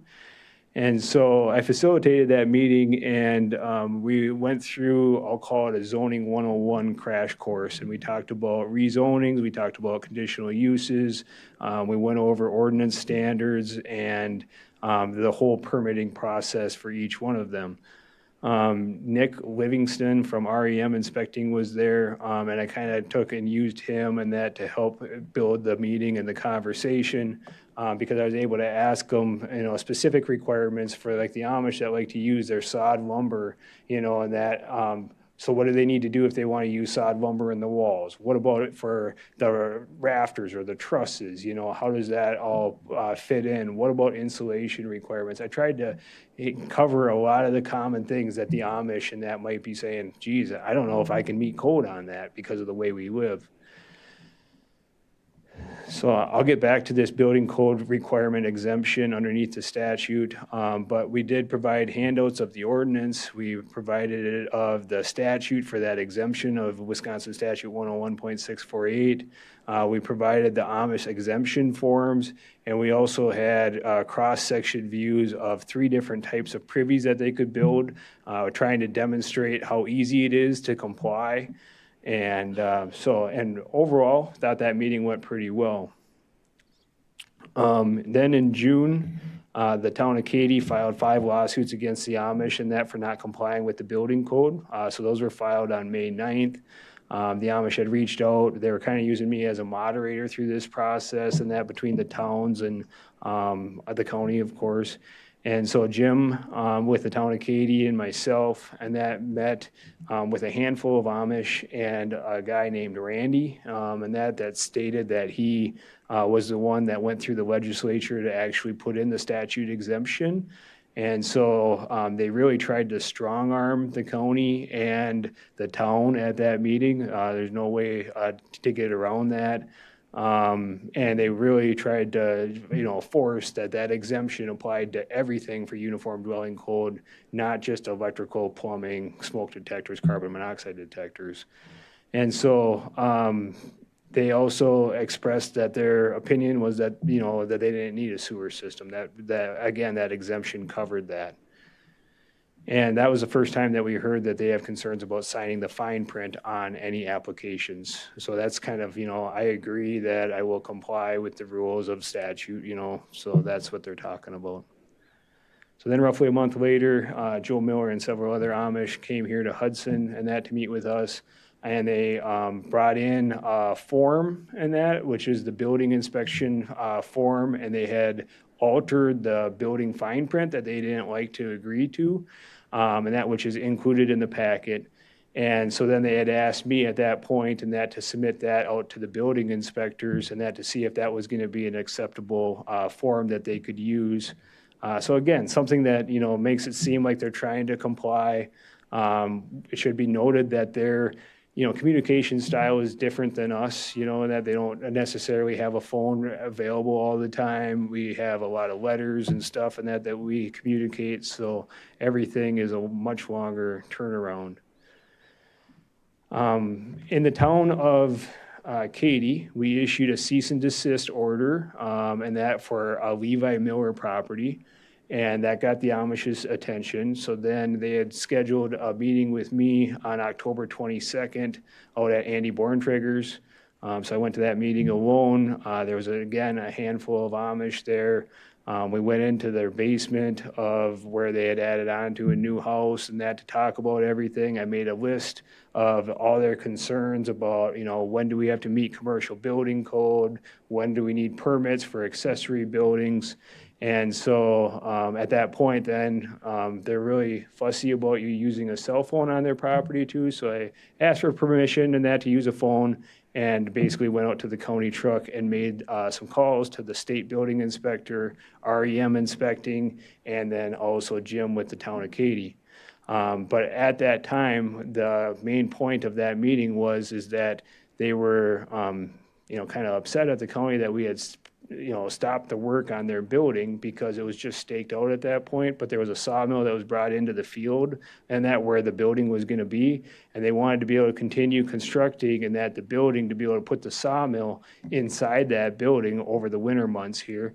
And so after contacting the town and everybody as far as the inspectors and that we came to, yes, you can do that. However, before you saw one board, you got to take and comply with the county's conditional use permit process. And I'm like, I need that in writing so that I can provide it with the town and everything. And so they said, yep, we'll do that. So then on a letter and that from Levi Miller, it was actually dated November 12th, but we got it on November 15th here in Hudson. And that we received the confirmation that they would apply for a conditional use permit and that before they would saw any lumber. And so I was pretty excited about that. I thought that, you know, this would be our first opportunity to really work with them, institute a cultural change, bring them into the fold.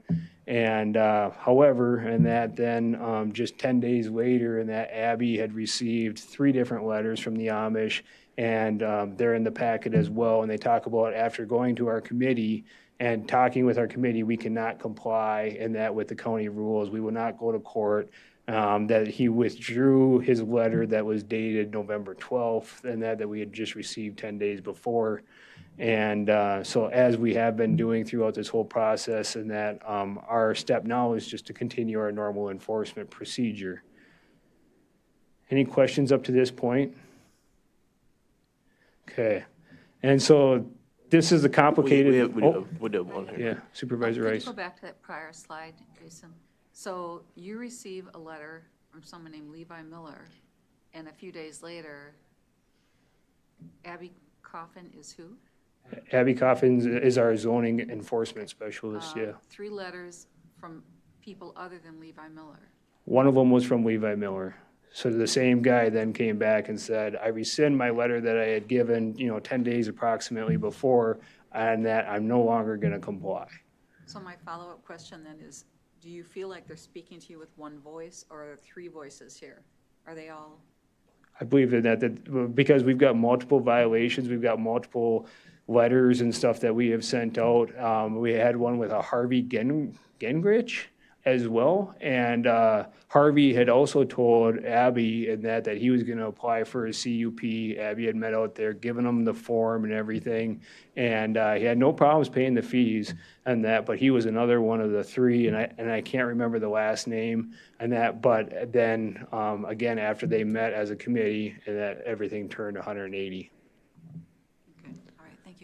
And so this was really the first time, basically Thanksgiving, and that we had any, belief that they weren't really going to try to comply. And so this slide here is very dense and complicated, but this is out of our standard enforcement procedure, and I'll summarize it very easily. So we start out, and if we get a complaint, we go out to the site, verify if there's a violation there, follow up with the first letter, notice of violation, give them 30 days to correct.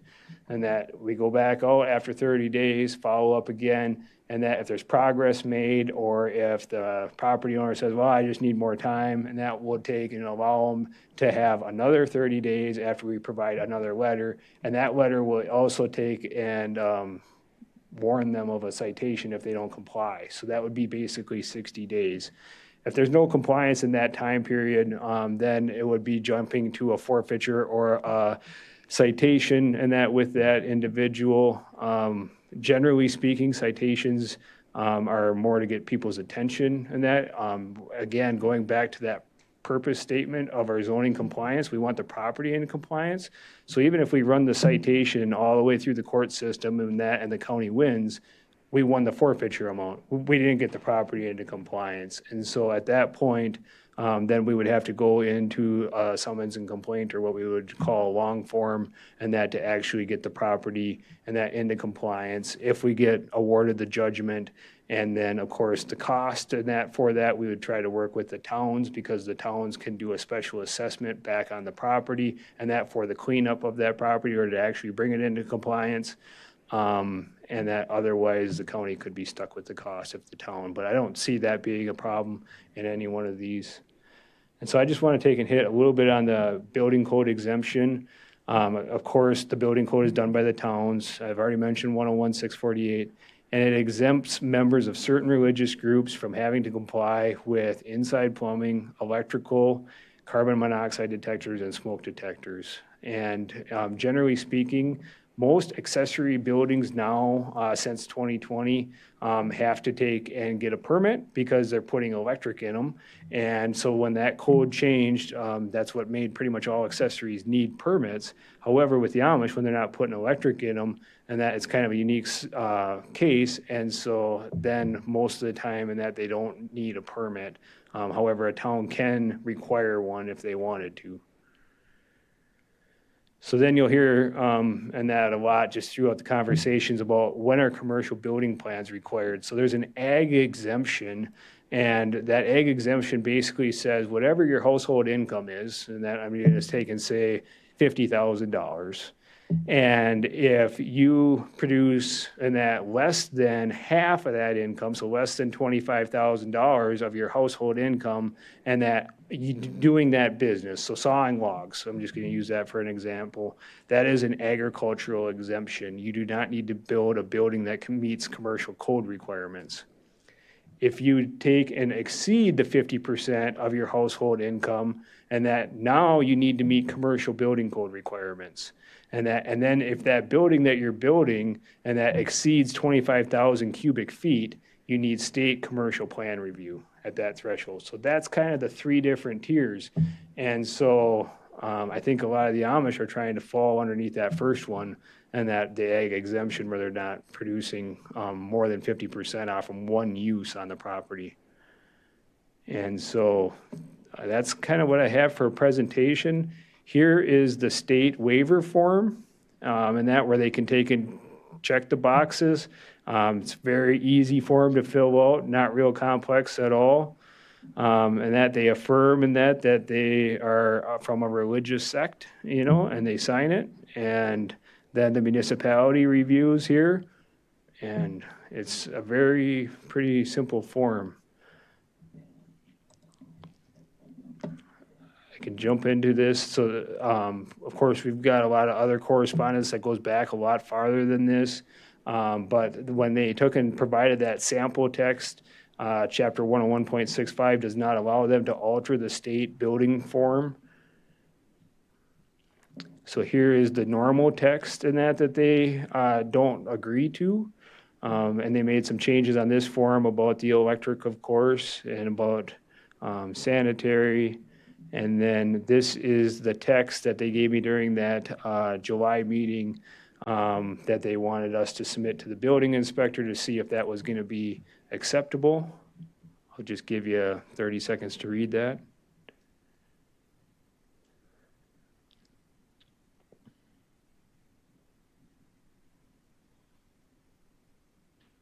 Are we good? Okay, and then there's some of their religious beliefs here. Again, some correspondence. I'm not trying to skip over it because we're trying to hide it. There's at least 10 letters in here, I believe, and that we have done for enforcement action on various properties. I'm just getting down to the end. There's almost some sovereign citizen point of views here that is kind of interesting to point out. And so this, let me jump down a little farther. I'll come back to that one. So this right here is the November 12th letter. I understand that you're getting a CUP for me. I never said that, but that's what they took it as.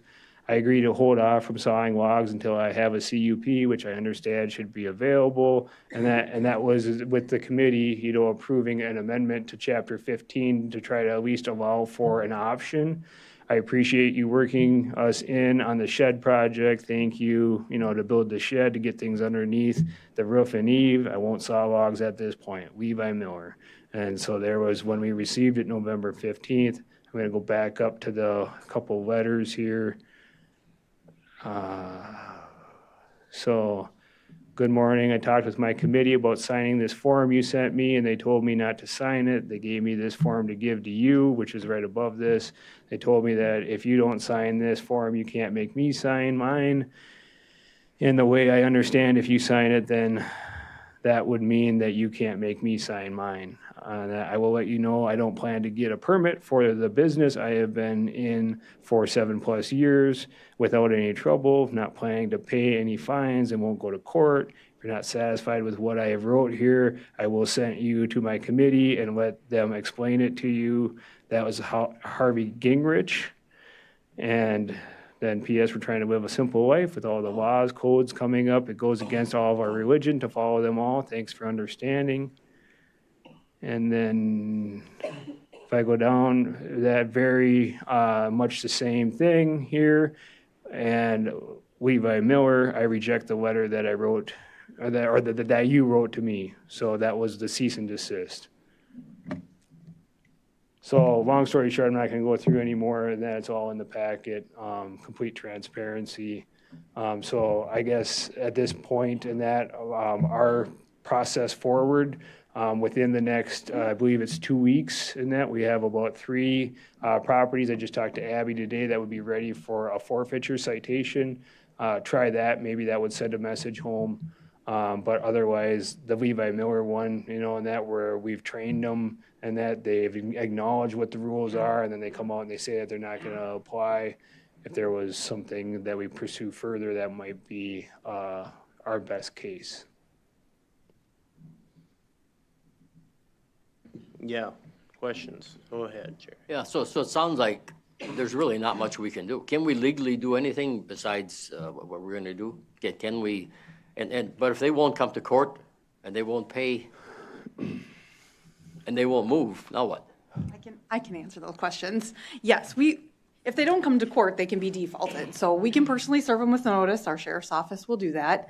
I can tell you that the town of Katy filed a lawsuit. They had a hearing on December 12th. So they filed 5 lawsuits against 10 people, husband and wives, Borntraegers, Millers, and Kaufmans. And those lawsuits are failing to obtain building permits. And there's already been case law in Wisconsin out of the Court of Appeals, an Eau Claire County case that says that the Amish do not have a sincerely held religious belief against signing a building permit. And so in order to prove that a constitutional right to freedom of religion is met, the Amish have to prove that they have a sincerely held religious belief and that they're burdened by the application of the state law, which would be signing the building permit. And then the county or the town would have to prove that the law is based on a compelling state interest, which cannot be served by a lesser restrictive alternative. And the Court of Appeals has already said that their allegation that they shouldn't be required to sign the building permit application does not meet this standard, that the counties and the towns have a compelling state interest to protect people that live in those buildings, whether it's the Amish or someone that lives in that building afterwards, and that it cannot be served by a lesser restrictive alternative. So we can file forfeitures, we can file lawsuits. In the case that the town of Katy filed, the Amish did not come to court. They refused to accept any mailed notices. They have basically hired an attorney out of New York. His name is Robert Green, and he works for the Religious Freedoms Institute. He's not licensed to practice here in Wisconsin, so he has to get pro hoc vice admission in order to do so. Judge Needham let him appear as a friend of the court at the hearing on November 12th. So is it a quick process? No, because lawsuits take time. But even if they refuse to come to court, there are avenues to get judgments against them. The case in Eau Claire, homes were placarded. They couldn't live in them because they did not follow the building code requirements. So there are avenues that can be taken to require them to follow the rules. They have the exemptions in place, but so we don't require them to get CO detectors, smoke detectors, indoor plumbing, but they need to follow and sign the building permit applications and then follow the rules of the uniform dwelling codes that they need to. The issue is the county, in St. Croix County, we can't enforce the uniform dwelling code because that power has been given to the towns. And so we can enforce the use issues, so we can enforce the sanitary code issues. And so those are the things that we'll be seeking enforcement going forward based on what Jason just presented on. Yeah, and I think the purpose of this update is that to show what community development has done over the last 7 or 8 months to try to encourage compliance. And before we end up litigating in court, which is where the next steps are going, we wanted to make sure that you guys were aware. So before we take that next drastic step, this is the update. Any questions? Go ahead, Superintendent. One more question for you on this. Been finding some people that are having the Amish are building sheds and building homes for them, especially lake homes and some things. My question for you on that is, do they have the ability, if they're doing the permitting process, to carry those exemptions forward? It's only for their properties. It's not for any of the properties that they build. So, and from the group in Baldwin, I've asked them about whether or not they do construction just in small talk, and they don't do construction in that, at least that group. I think the group from Glenwood does a lot more construction and hired out and that, but pretty much the Baldwin clan only builds in that for themselves or for the other Amish in their group.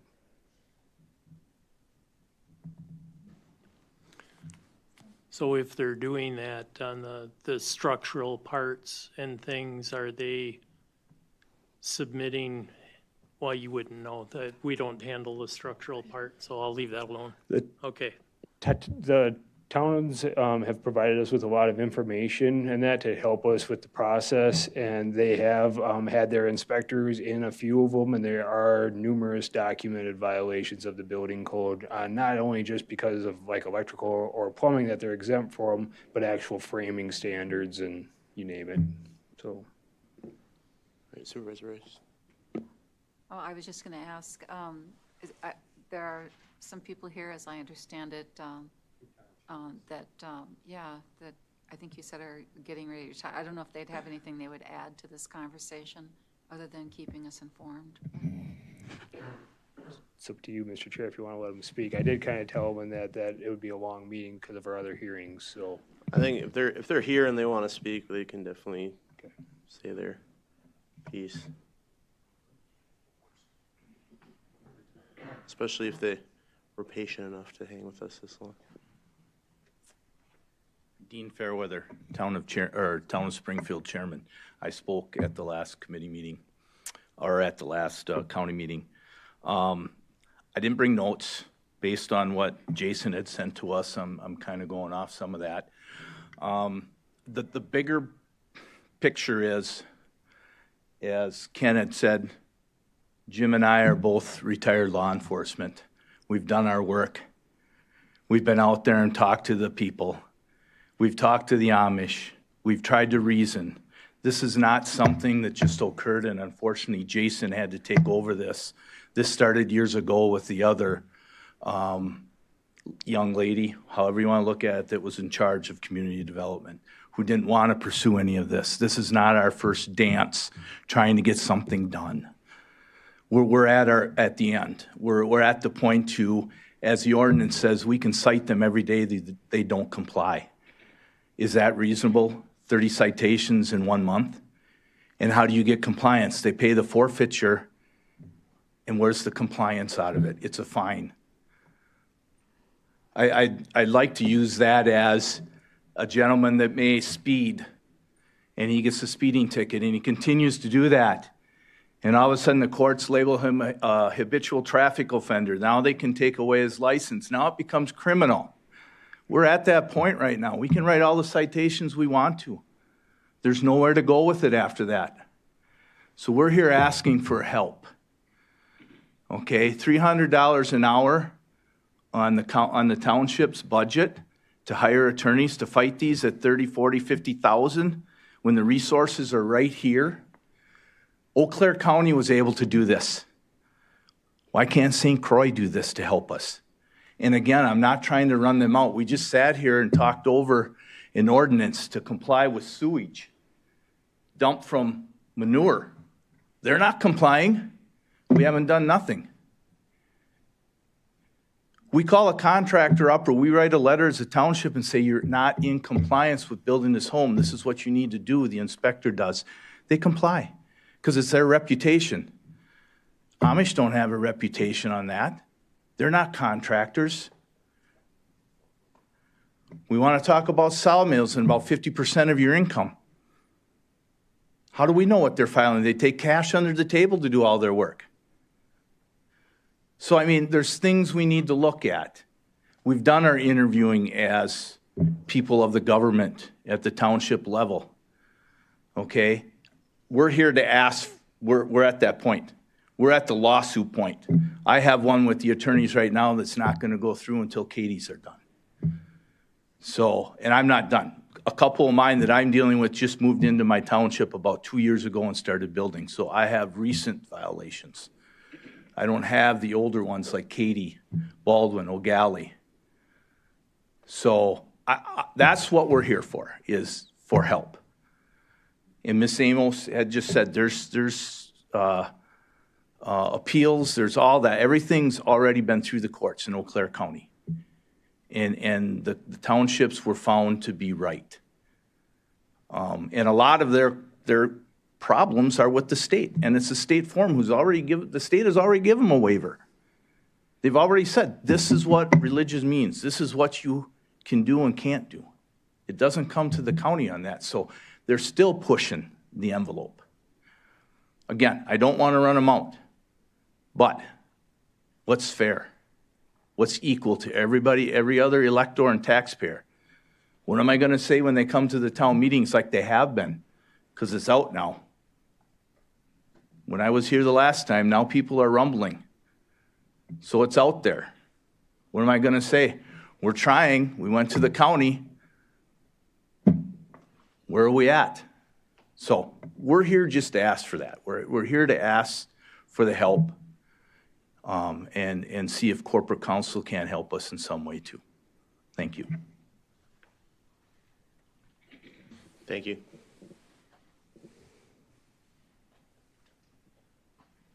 All right, Jim Mickla with the town of Katy. I'm a supervisor. I think most of the things have been covered, but a couple of them I'm going to address. The Amish haven't followed any rules or regulations for the last 10 years. We've been dealing with Amish families without a sanitary permit for 10 years. They will not get the sanitary permit. In order for them to even get a building permit, they got to have a sanitary permit, and they're not getting it. It's going into the ditches, there's pipes, there's pails. They will not comply with anything. And I think one of them letters said something about a false statement. I've had more false statement from the Amish than my 30 years of law enforcement. Talking to criminals, I've gotten worse statements from Amish. You may think that's funny, but it's the truth. And I'm just going to make one example, and it's getting to be a long night, like everything's been hashed. A sawmill goes up. A sawmill's going up in our township. I contact the county gives them a cease and desist letter. So they decide they're not going to build a sawmill. It's going to be an agriculture shed, right? Well, I told Jason, I said, that's going to be a sawmill. The sawmill's out there, the pipe's out there, the gasoline's out there, everything's out there. And they build it overnight. They have no permits, they have no authority to do this, but that sawmill's sitting in that shed now, and they're going to be sawing lumber within weeks.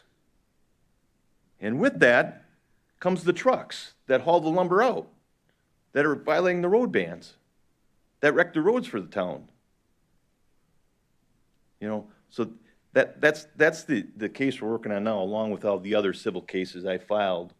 Not the township filed. I don't mean to say I when I say that the town itself are in litigation right now.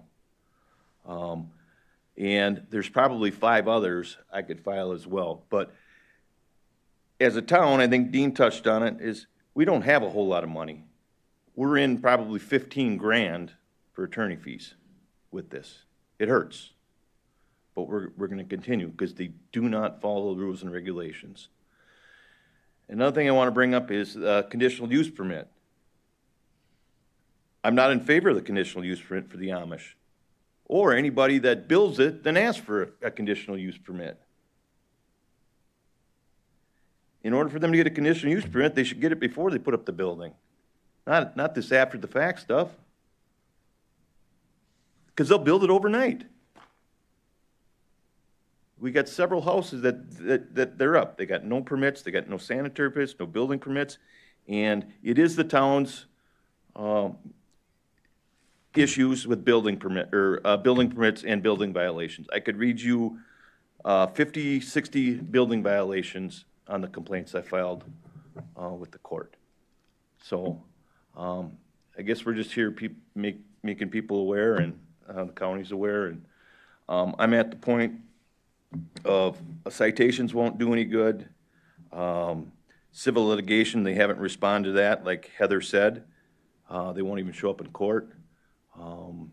But the next meeting, I think, is in like 45 days from December 12th, whatever that is. So I'm to the point where I want an injunction. When these people are putting these places up, or that sawmill goes in, I want an injunction or a court order saying you cannot saw lumber there, or whatever business you're operating out of there that's not permitted per the zoning in St. Croix County. Thanks for your time. Thank you for coming also. We appreciate both of you sticking around and stating your thoughts for sure. Yeah, go ahead. So the one difference between Eau Claire County and St. Croix County, obviously I worked in Eau Claire County and I was the one who handled the Amish cases there, is that the county employs the building inspectors, and therefore the county was responsible for enforcing the Uniform Dwelling Code. And so it was a little bit easier. Corporation counsel attorneys could then prosecute those. It didn't cost the towns any money. In St. Croix County, we do things a little bit different. The towns enforce the Uniform Dwelling Codes, and that's why it's costing the towns of Katy and Springfield and O'Galley extra money to enforce those building code violations. But as indicated by Jason, we will proceed with the enforcement tools that we can utilize for sanitary sawmills. Obviously, it's been brought to the attention. Jason's been working on it since basically he started with the county, and so now I'm assuming 2025 will be full of enforcement actions against the Amish, and we'll see if we can, if that triggers any compliance or, but just so the communities know that we're treating the Amish just like we treat everybody else. It doesn't matter your religion, whether you're Amish, Catholic, atheist, everyone needs to follow the same code requirements. So we're not singling out the Amish or treating them differently. We're just treating them like every other property owner within the St. Croix County. And so that's really, they need to follow the same rules and regulations as their neighbors. Go ahead, Supervisor Connor. Just one question for you. With this, now the uniform dwelling code that's the Wisconsin State Uniform Dwelling Code. Do they have any avenues to be able to get support from on the state level for when they have issues like this, being that they're the drafters of the rules and regulations? I am not sure, and I'm not sure if like the Wisconsin Towns Association or maybe Mr. Yeah, Mifflin you can knows. come in. You can answer. I don't want to be out of line. No, you're good. I contacted the state, and I talked to the building inspector, and they solely shipped it back on the town. They were absolutely no help. Yeah, that's not surprising.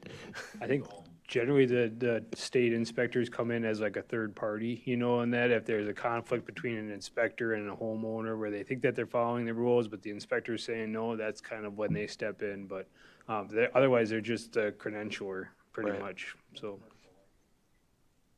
right, yeah. Large commercial operations too. Yeah. Okay. Yep. Commercial would be different. Did you? That is true because our inspector contacted our sawmill and the commercial was different to where Jason was saying about 50-50 and the income.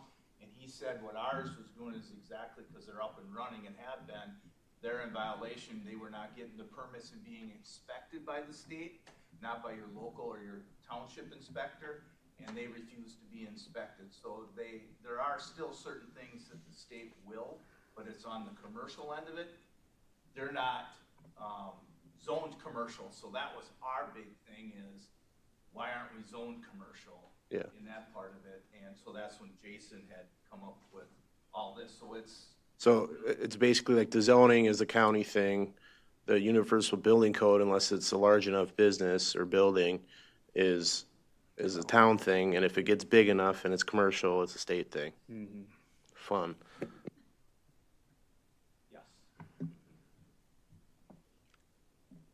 And then the communication challenges. I mean, it really is a thing, you know, and that because it just takes a long time. Well, you just can't. You can't just shoot an email. You got to mail a letter. And then they're kind of doing like we do. They go back to their committee, so that's a monthly meeting, and then they come back. You know, so it's a slow process. All right, we ready to move forward? You need 5 minutes? All right. Okay. We'll be back at 8:52.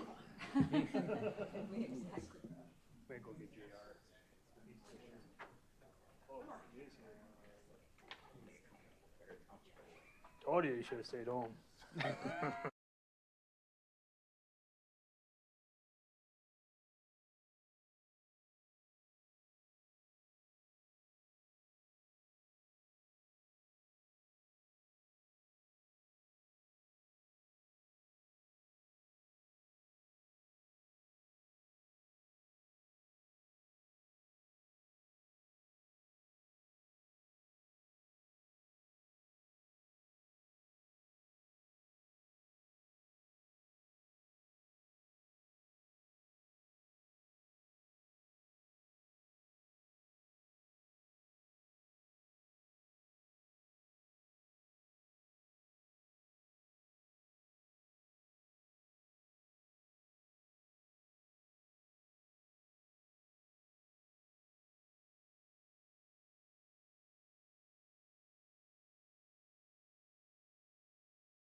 8:52, we are going to go back to, agenda item 4, chapter 30 parks.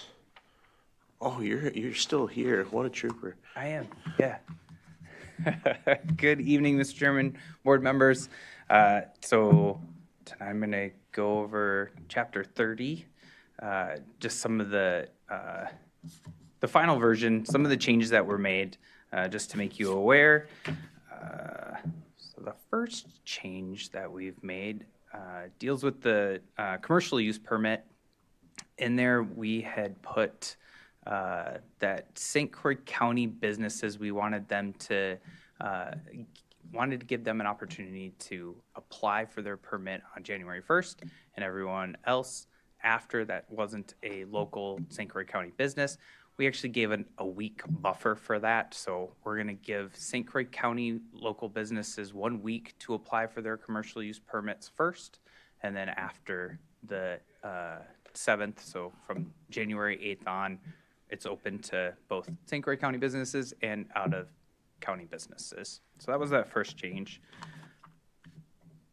The next change was for camping. We moved from a 14-day limit to camping to 21 days, basically extending the number of days that you can stay at the campground to 21 days. That's for the non-seasonals, right? Correct. Yep. Yes. So the committee had seen that before in the previous drafts, but there was a couple areas that still had 14 days, so we just made it all consistent at the 21.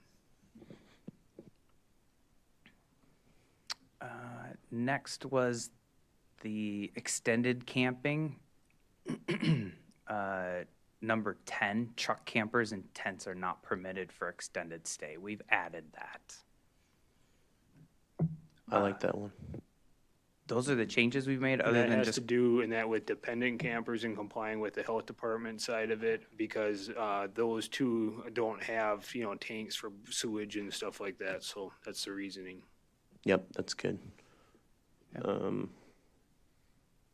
Any questions on the 3 additional changes? I really like them, actually. I'm a fan. And you guys already made a motion in that to push it through to the board, so we don't need another one in that as long as you have a consensus. We're just trying to be utmost transparent in that. Again, these are just a lot of clarifications in that, so as we found them. We have a consensus on these changes. Everyone good with them? I'm okay.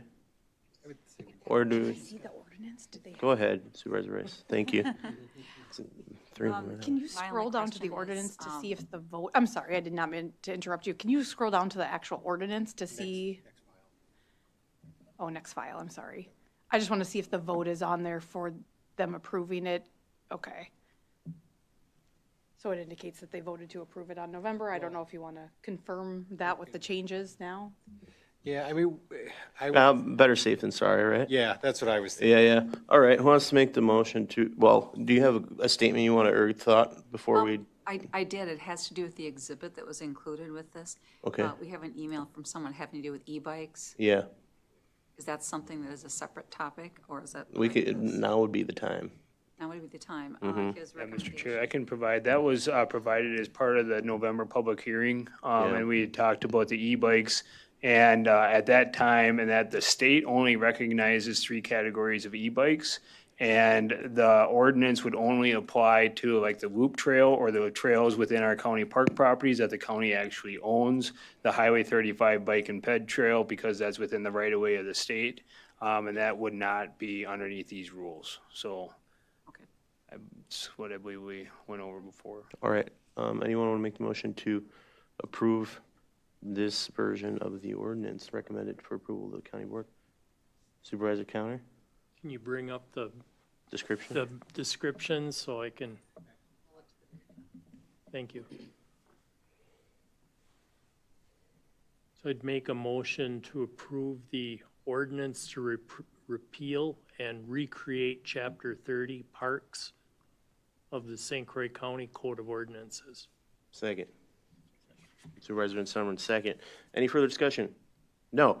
That being said, we're ready for vote. All those in favor signify by saying aye. Aye. Aye. Any opposed? No. Carries unanimously. I think I knew which way that was going. All right. Agenda item 5, park and trail improvement status. I will be quick since it is late. So I'm excited to share what we've done with the parks in 2024. We saw a little bit of a down revenue this year. It came to a couple of factors that weren't within our control. So it was really a lot of Mother Nature. So late spring, June, we had a lot of rain. That kept our park goers away. They stayed indoors. So we didn't have a lot of camping like we normally do for that month. And we didn't have a lot of day use at Homestead Park. After the rain came the flooding. So Troy Beach, that was shut down due to flooding for pretty much the month of July, or a large majority of it, which is the busiest month for parks. Following the flood came the blue-green algae on the St. Croix River. So once that hit, we opened Troy Beach, but we recommended no swimming, which then people didn't really come to the beach. So that was another impact that we had. And then finally, for the fall, we had shut down Peninsula side of the campground for the new bathroom and entrance building, so we didn't have that revenue either. So we saw a decline in revenue. Park passes, same thing, short decline or small decline, and the same with camping nights. But overall, parks, we did pretty good for all things considered. One of the big improvements we'll say is our recreation management program, Civic Rec, we brought online. So we were with Connect. It didn't really fulfill all of our needs. This Civic Rec program, we're excited.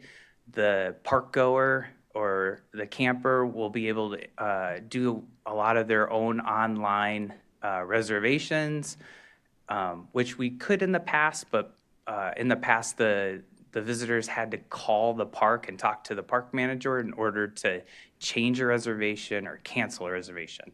Civic Rec takes care of all of that. So all of our campers now, they'll be able to do it themselves online, which will help with our staffing. It'll let our staff focus on other things that they need to do in the park. So very excited about Civic Rec.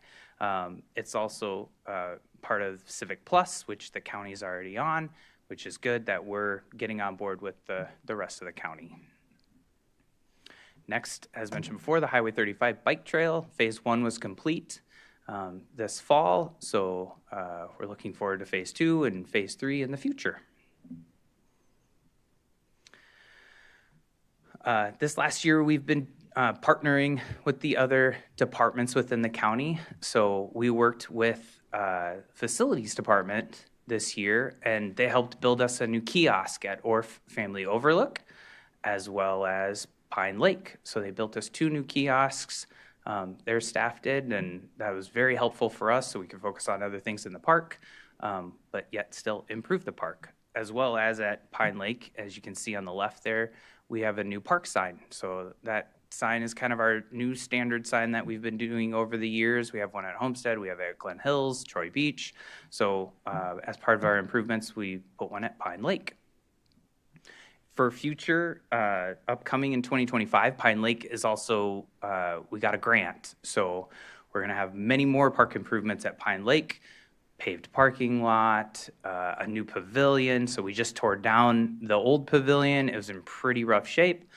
So there will be a new pavilion, new bathroom, restroom facilities. We're gonna get a new dock for the lake at the boat landing and improve the boat landing. So many improvements coming in 2025 for Pine Lake.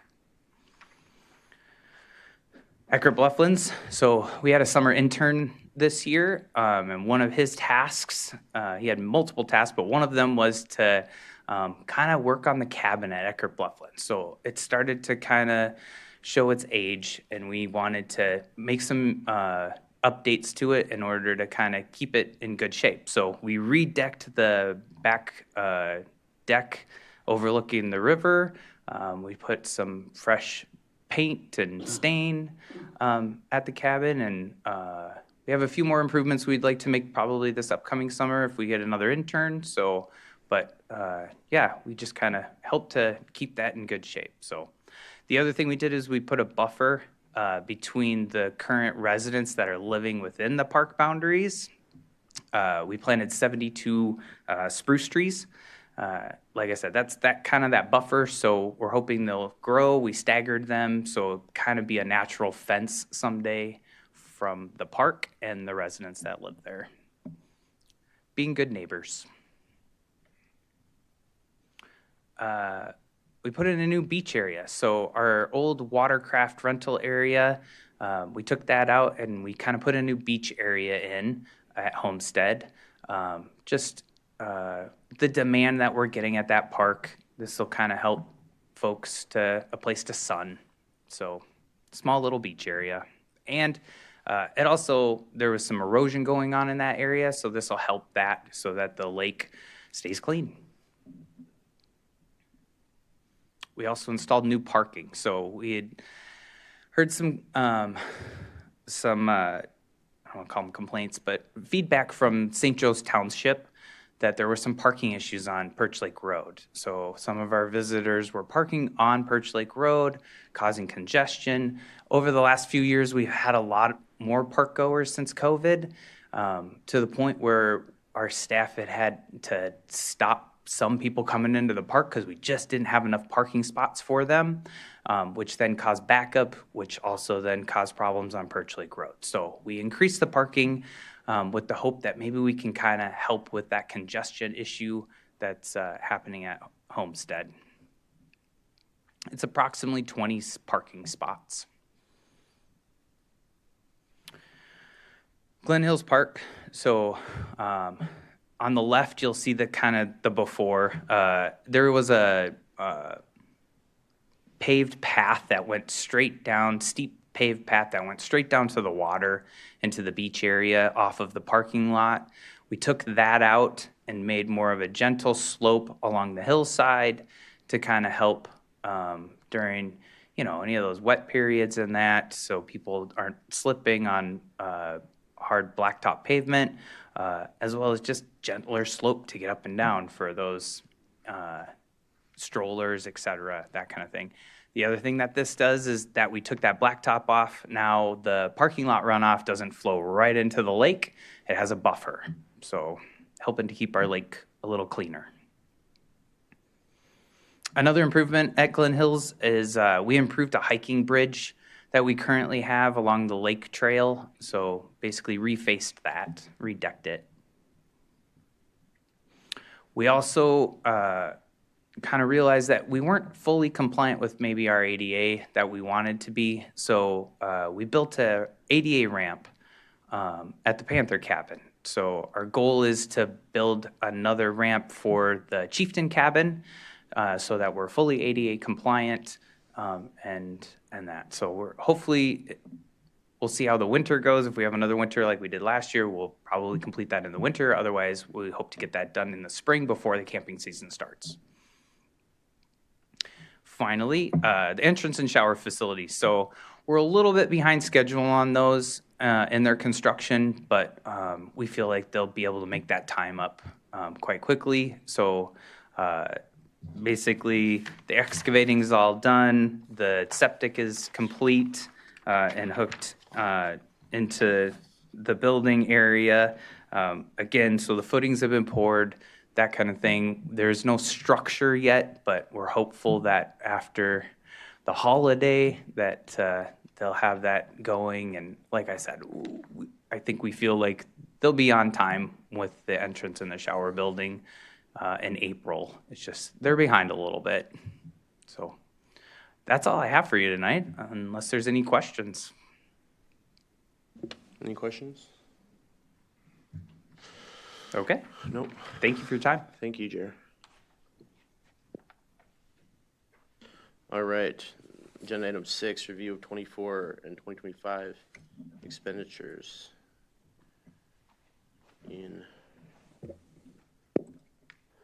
All right, thank you, Mr. Chair. This agenda item is a follow-up, and that Supervisor Coner's request at last month's meeting in regards to the 6310 Budget Cost Center, which is our planning land information fees.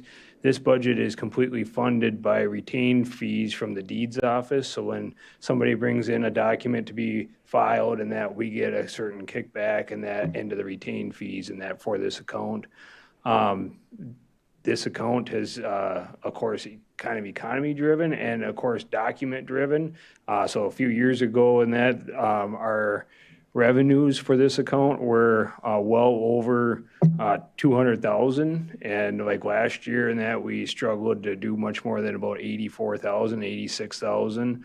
We're on track to do a little bit better this year, but still, in that it is been tough. And so in 2024, as far as the fees down here, you can see what the budgeted amount was, and then for over or under the budget. So for staff development, that we do have a category for that expense because a lot of the grants that we get for the GIS side, and that we do have the ability to get reimbursement for staff development. So you can see kind of the conference fees there. And then the total, so that's well under budget. Mapping services, so Eagle View pictometry imagery, that's a flight that was done 3 years ago now, and it's on a 3-year payment schedule, so this is the final payment. Somehow that was not included for the full amount in the budget. And so that's where that one is $14,000 short. So that fee will not be for next year, of course. And please stop me if you have any questions. Then other professional services, I had budgeted $10,000, $956. Am I missing a page? Looks like it. What's that? You're just under budget. You didn't spend it all. Oh, right. Okay, yeah. So we only spent $404 of other professional services. So, excuse me. So getting to be late. Then computer repair, kind of a standard account. We're under budget there. Dues and licenses, only over $30, and so that's pretty close. Software subscriptions and renewals, and that over 30,000 here. So this is where we've seen some pretty significant increases. For example, the Avid life cycle here, that is the deeds fiddler software. The county went with geo permits in May of 23. And so these two expenses here total about $23,000, and that was for geo permits. And so we've worked with them now and that for about 1.5 years. And I don't know how else to say it, but they don't have a product in that we can use in that yet. And so we did not continue that service into 2025, so that'll be $23,000 worth of savings. We're going to use the existing software program and that we have, and that to meet our needs. We just weren't using it to the full capabilities that it is.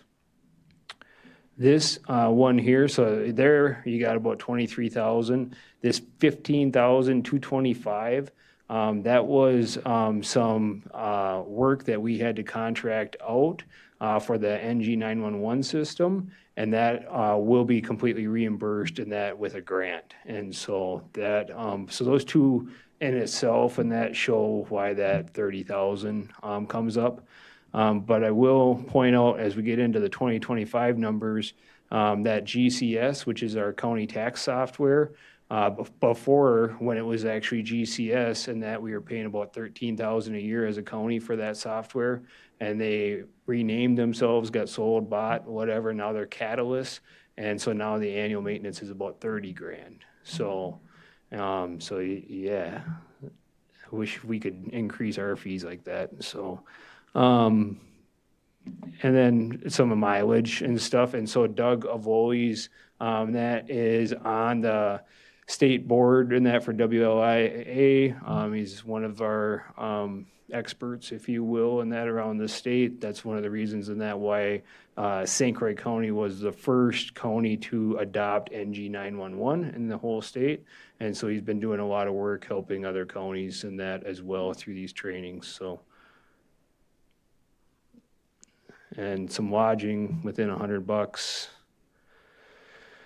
So here's 2025, kind of the expense breakdown. So staff development went down a couple grand to 5,000. The mapping services here, that 55 grand, that is for our aerial flight.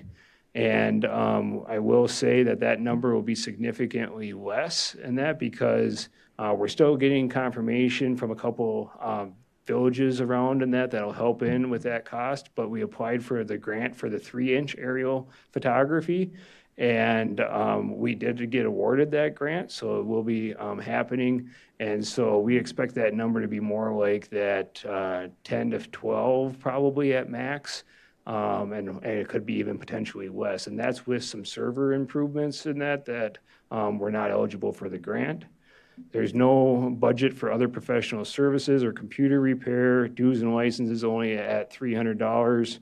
And so that budget now, before we had in there the maintenance for geo permits, so that 70,000, if you were to add up these numbers here, and that it doesn't come up to that because it's short of that geo permit number.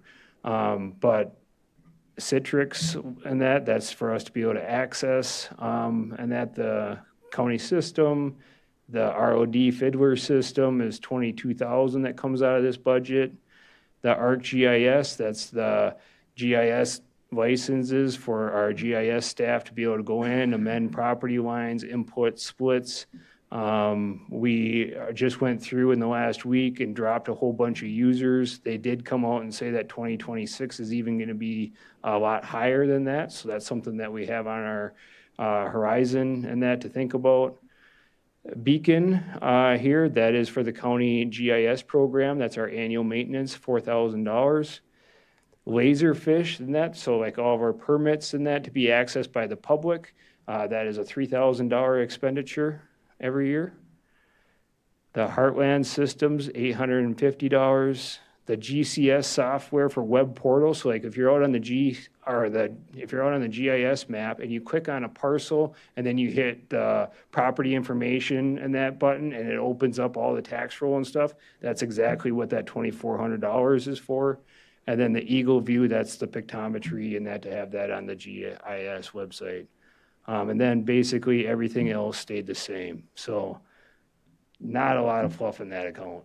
So it's pretty minimal in that, but I'm open to any questions.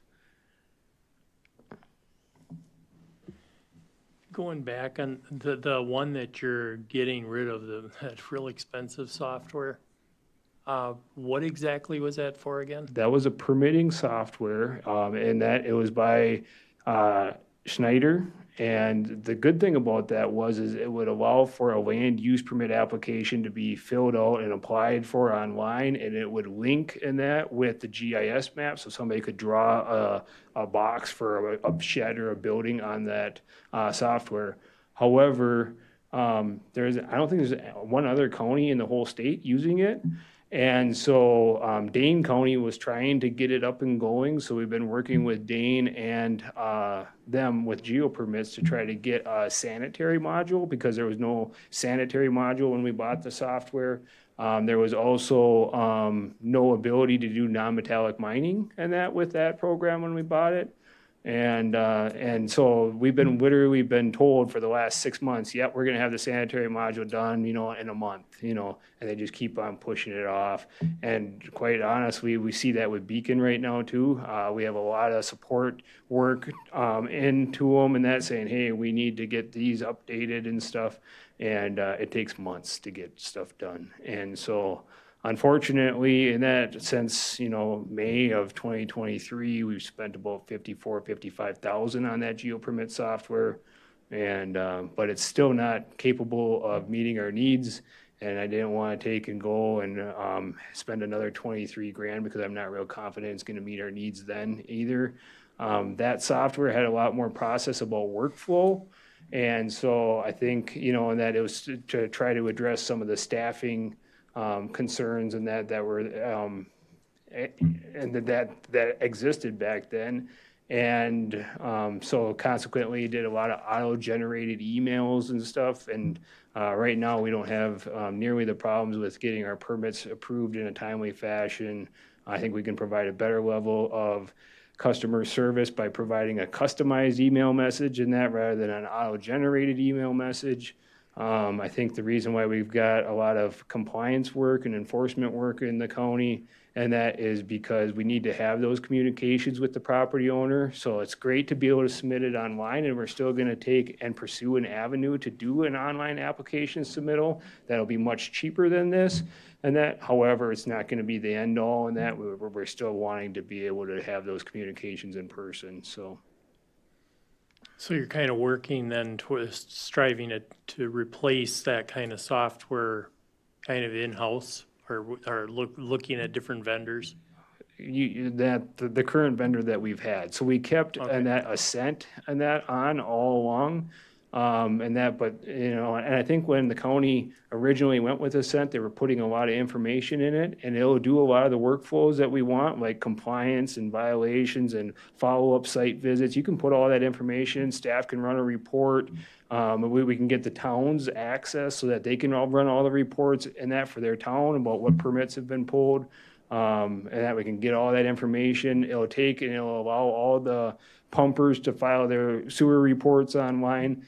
Geo permits didn't even have that capability. So then we're going back 30 years where we have an administrative assistant or somebody and that entering in all the pumping records and that. So it was a long, long ways away from being finished. So. Sure. And so that's what we're looking at and trying to take and develop permit submittal through Ascent.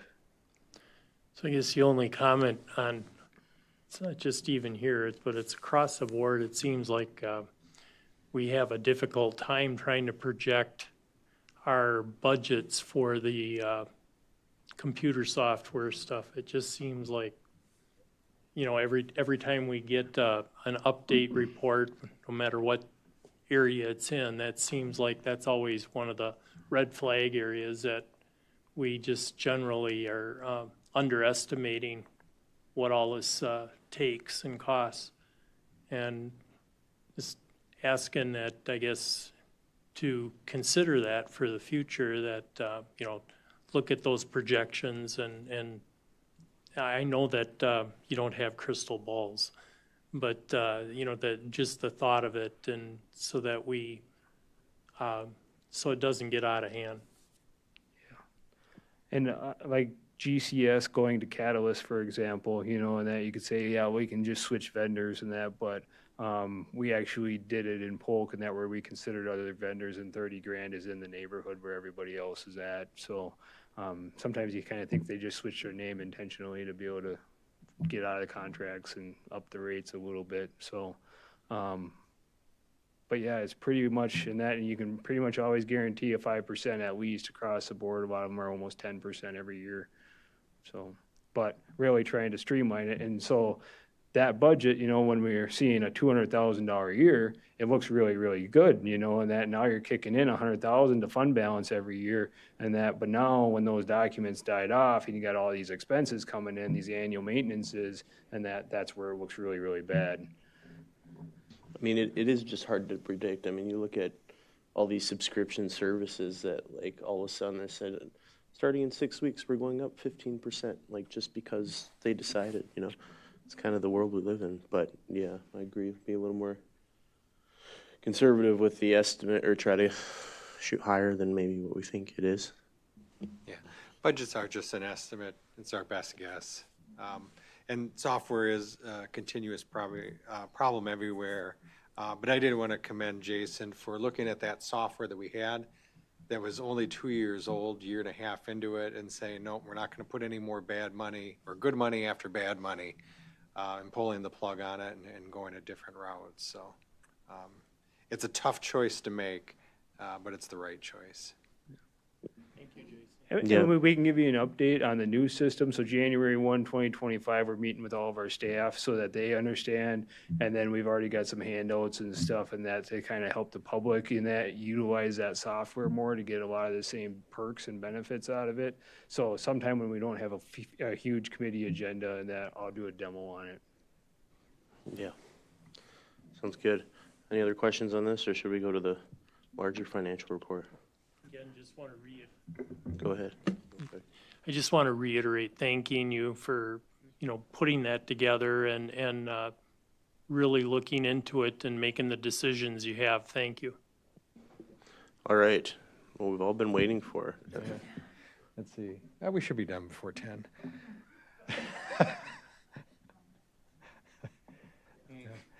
Just highlighting a couple of the items that I keep an eye on. We talk about Register of Deeds feeds every month. So if we look at where we are this year, we're at that 930,000 compared to where we were last year at 791. So it's bouncing back. We're not going to hit our 2022 high where we had 1,074,000. We'll be below that, but it is the right trend direction that we're looking at. So that's important to watch. And then in parks, as JR had already talked about, we're at 403 for park fees and rents, where we were at 454 last year. So that's that downward trend that we saw. You look at 22, we were at 408 for the year ending. So we're kind of in line with that. So the prior year was the high year. And I think those are primarily the items that I take a look at. But if there are any other questions, I'd be happy to answer them for you. Any questions for Ken? Ken, can you go down to the 6410 cost center? I just wanted to kind of point out over on the right-hand side, and that with our zoning permits and fees and other permits and fees, and that this number is still a little bit low, but it's almost about 54,000 now that we've exceeded budget in the zoning permit world. So we've kind of tried to spotlight each department within community development to the community development committee. Unfortunately, we hear about like the enforcement side of our land use staff, but they have been busy. But even more so than that, remember we streamlined the fee schedule severely for 2024. We took out a lot of those excess fees, hidden cost, and we haven't seen a negative budget impact. So land use is busy, they're providing timely permit turnarounds, and the fee schedule hasn't impacted the budget. So, which was really kind of a gamble that we took and at the beginning of 24. All right. Any other questions on the Thank you. budget? No. All right. And let's see. I missed my link there. All right, we already did agenda item 8, obviously. Any future agenda items?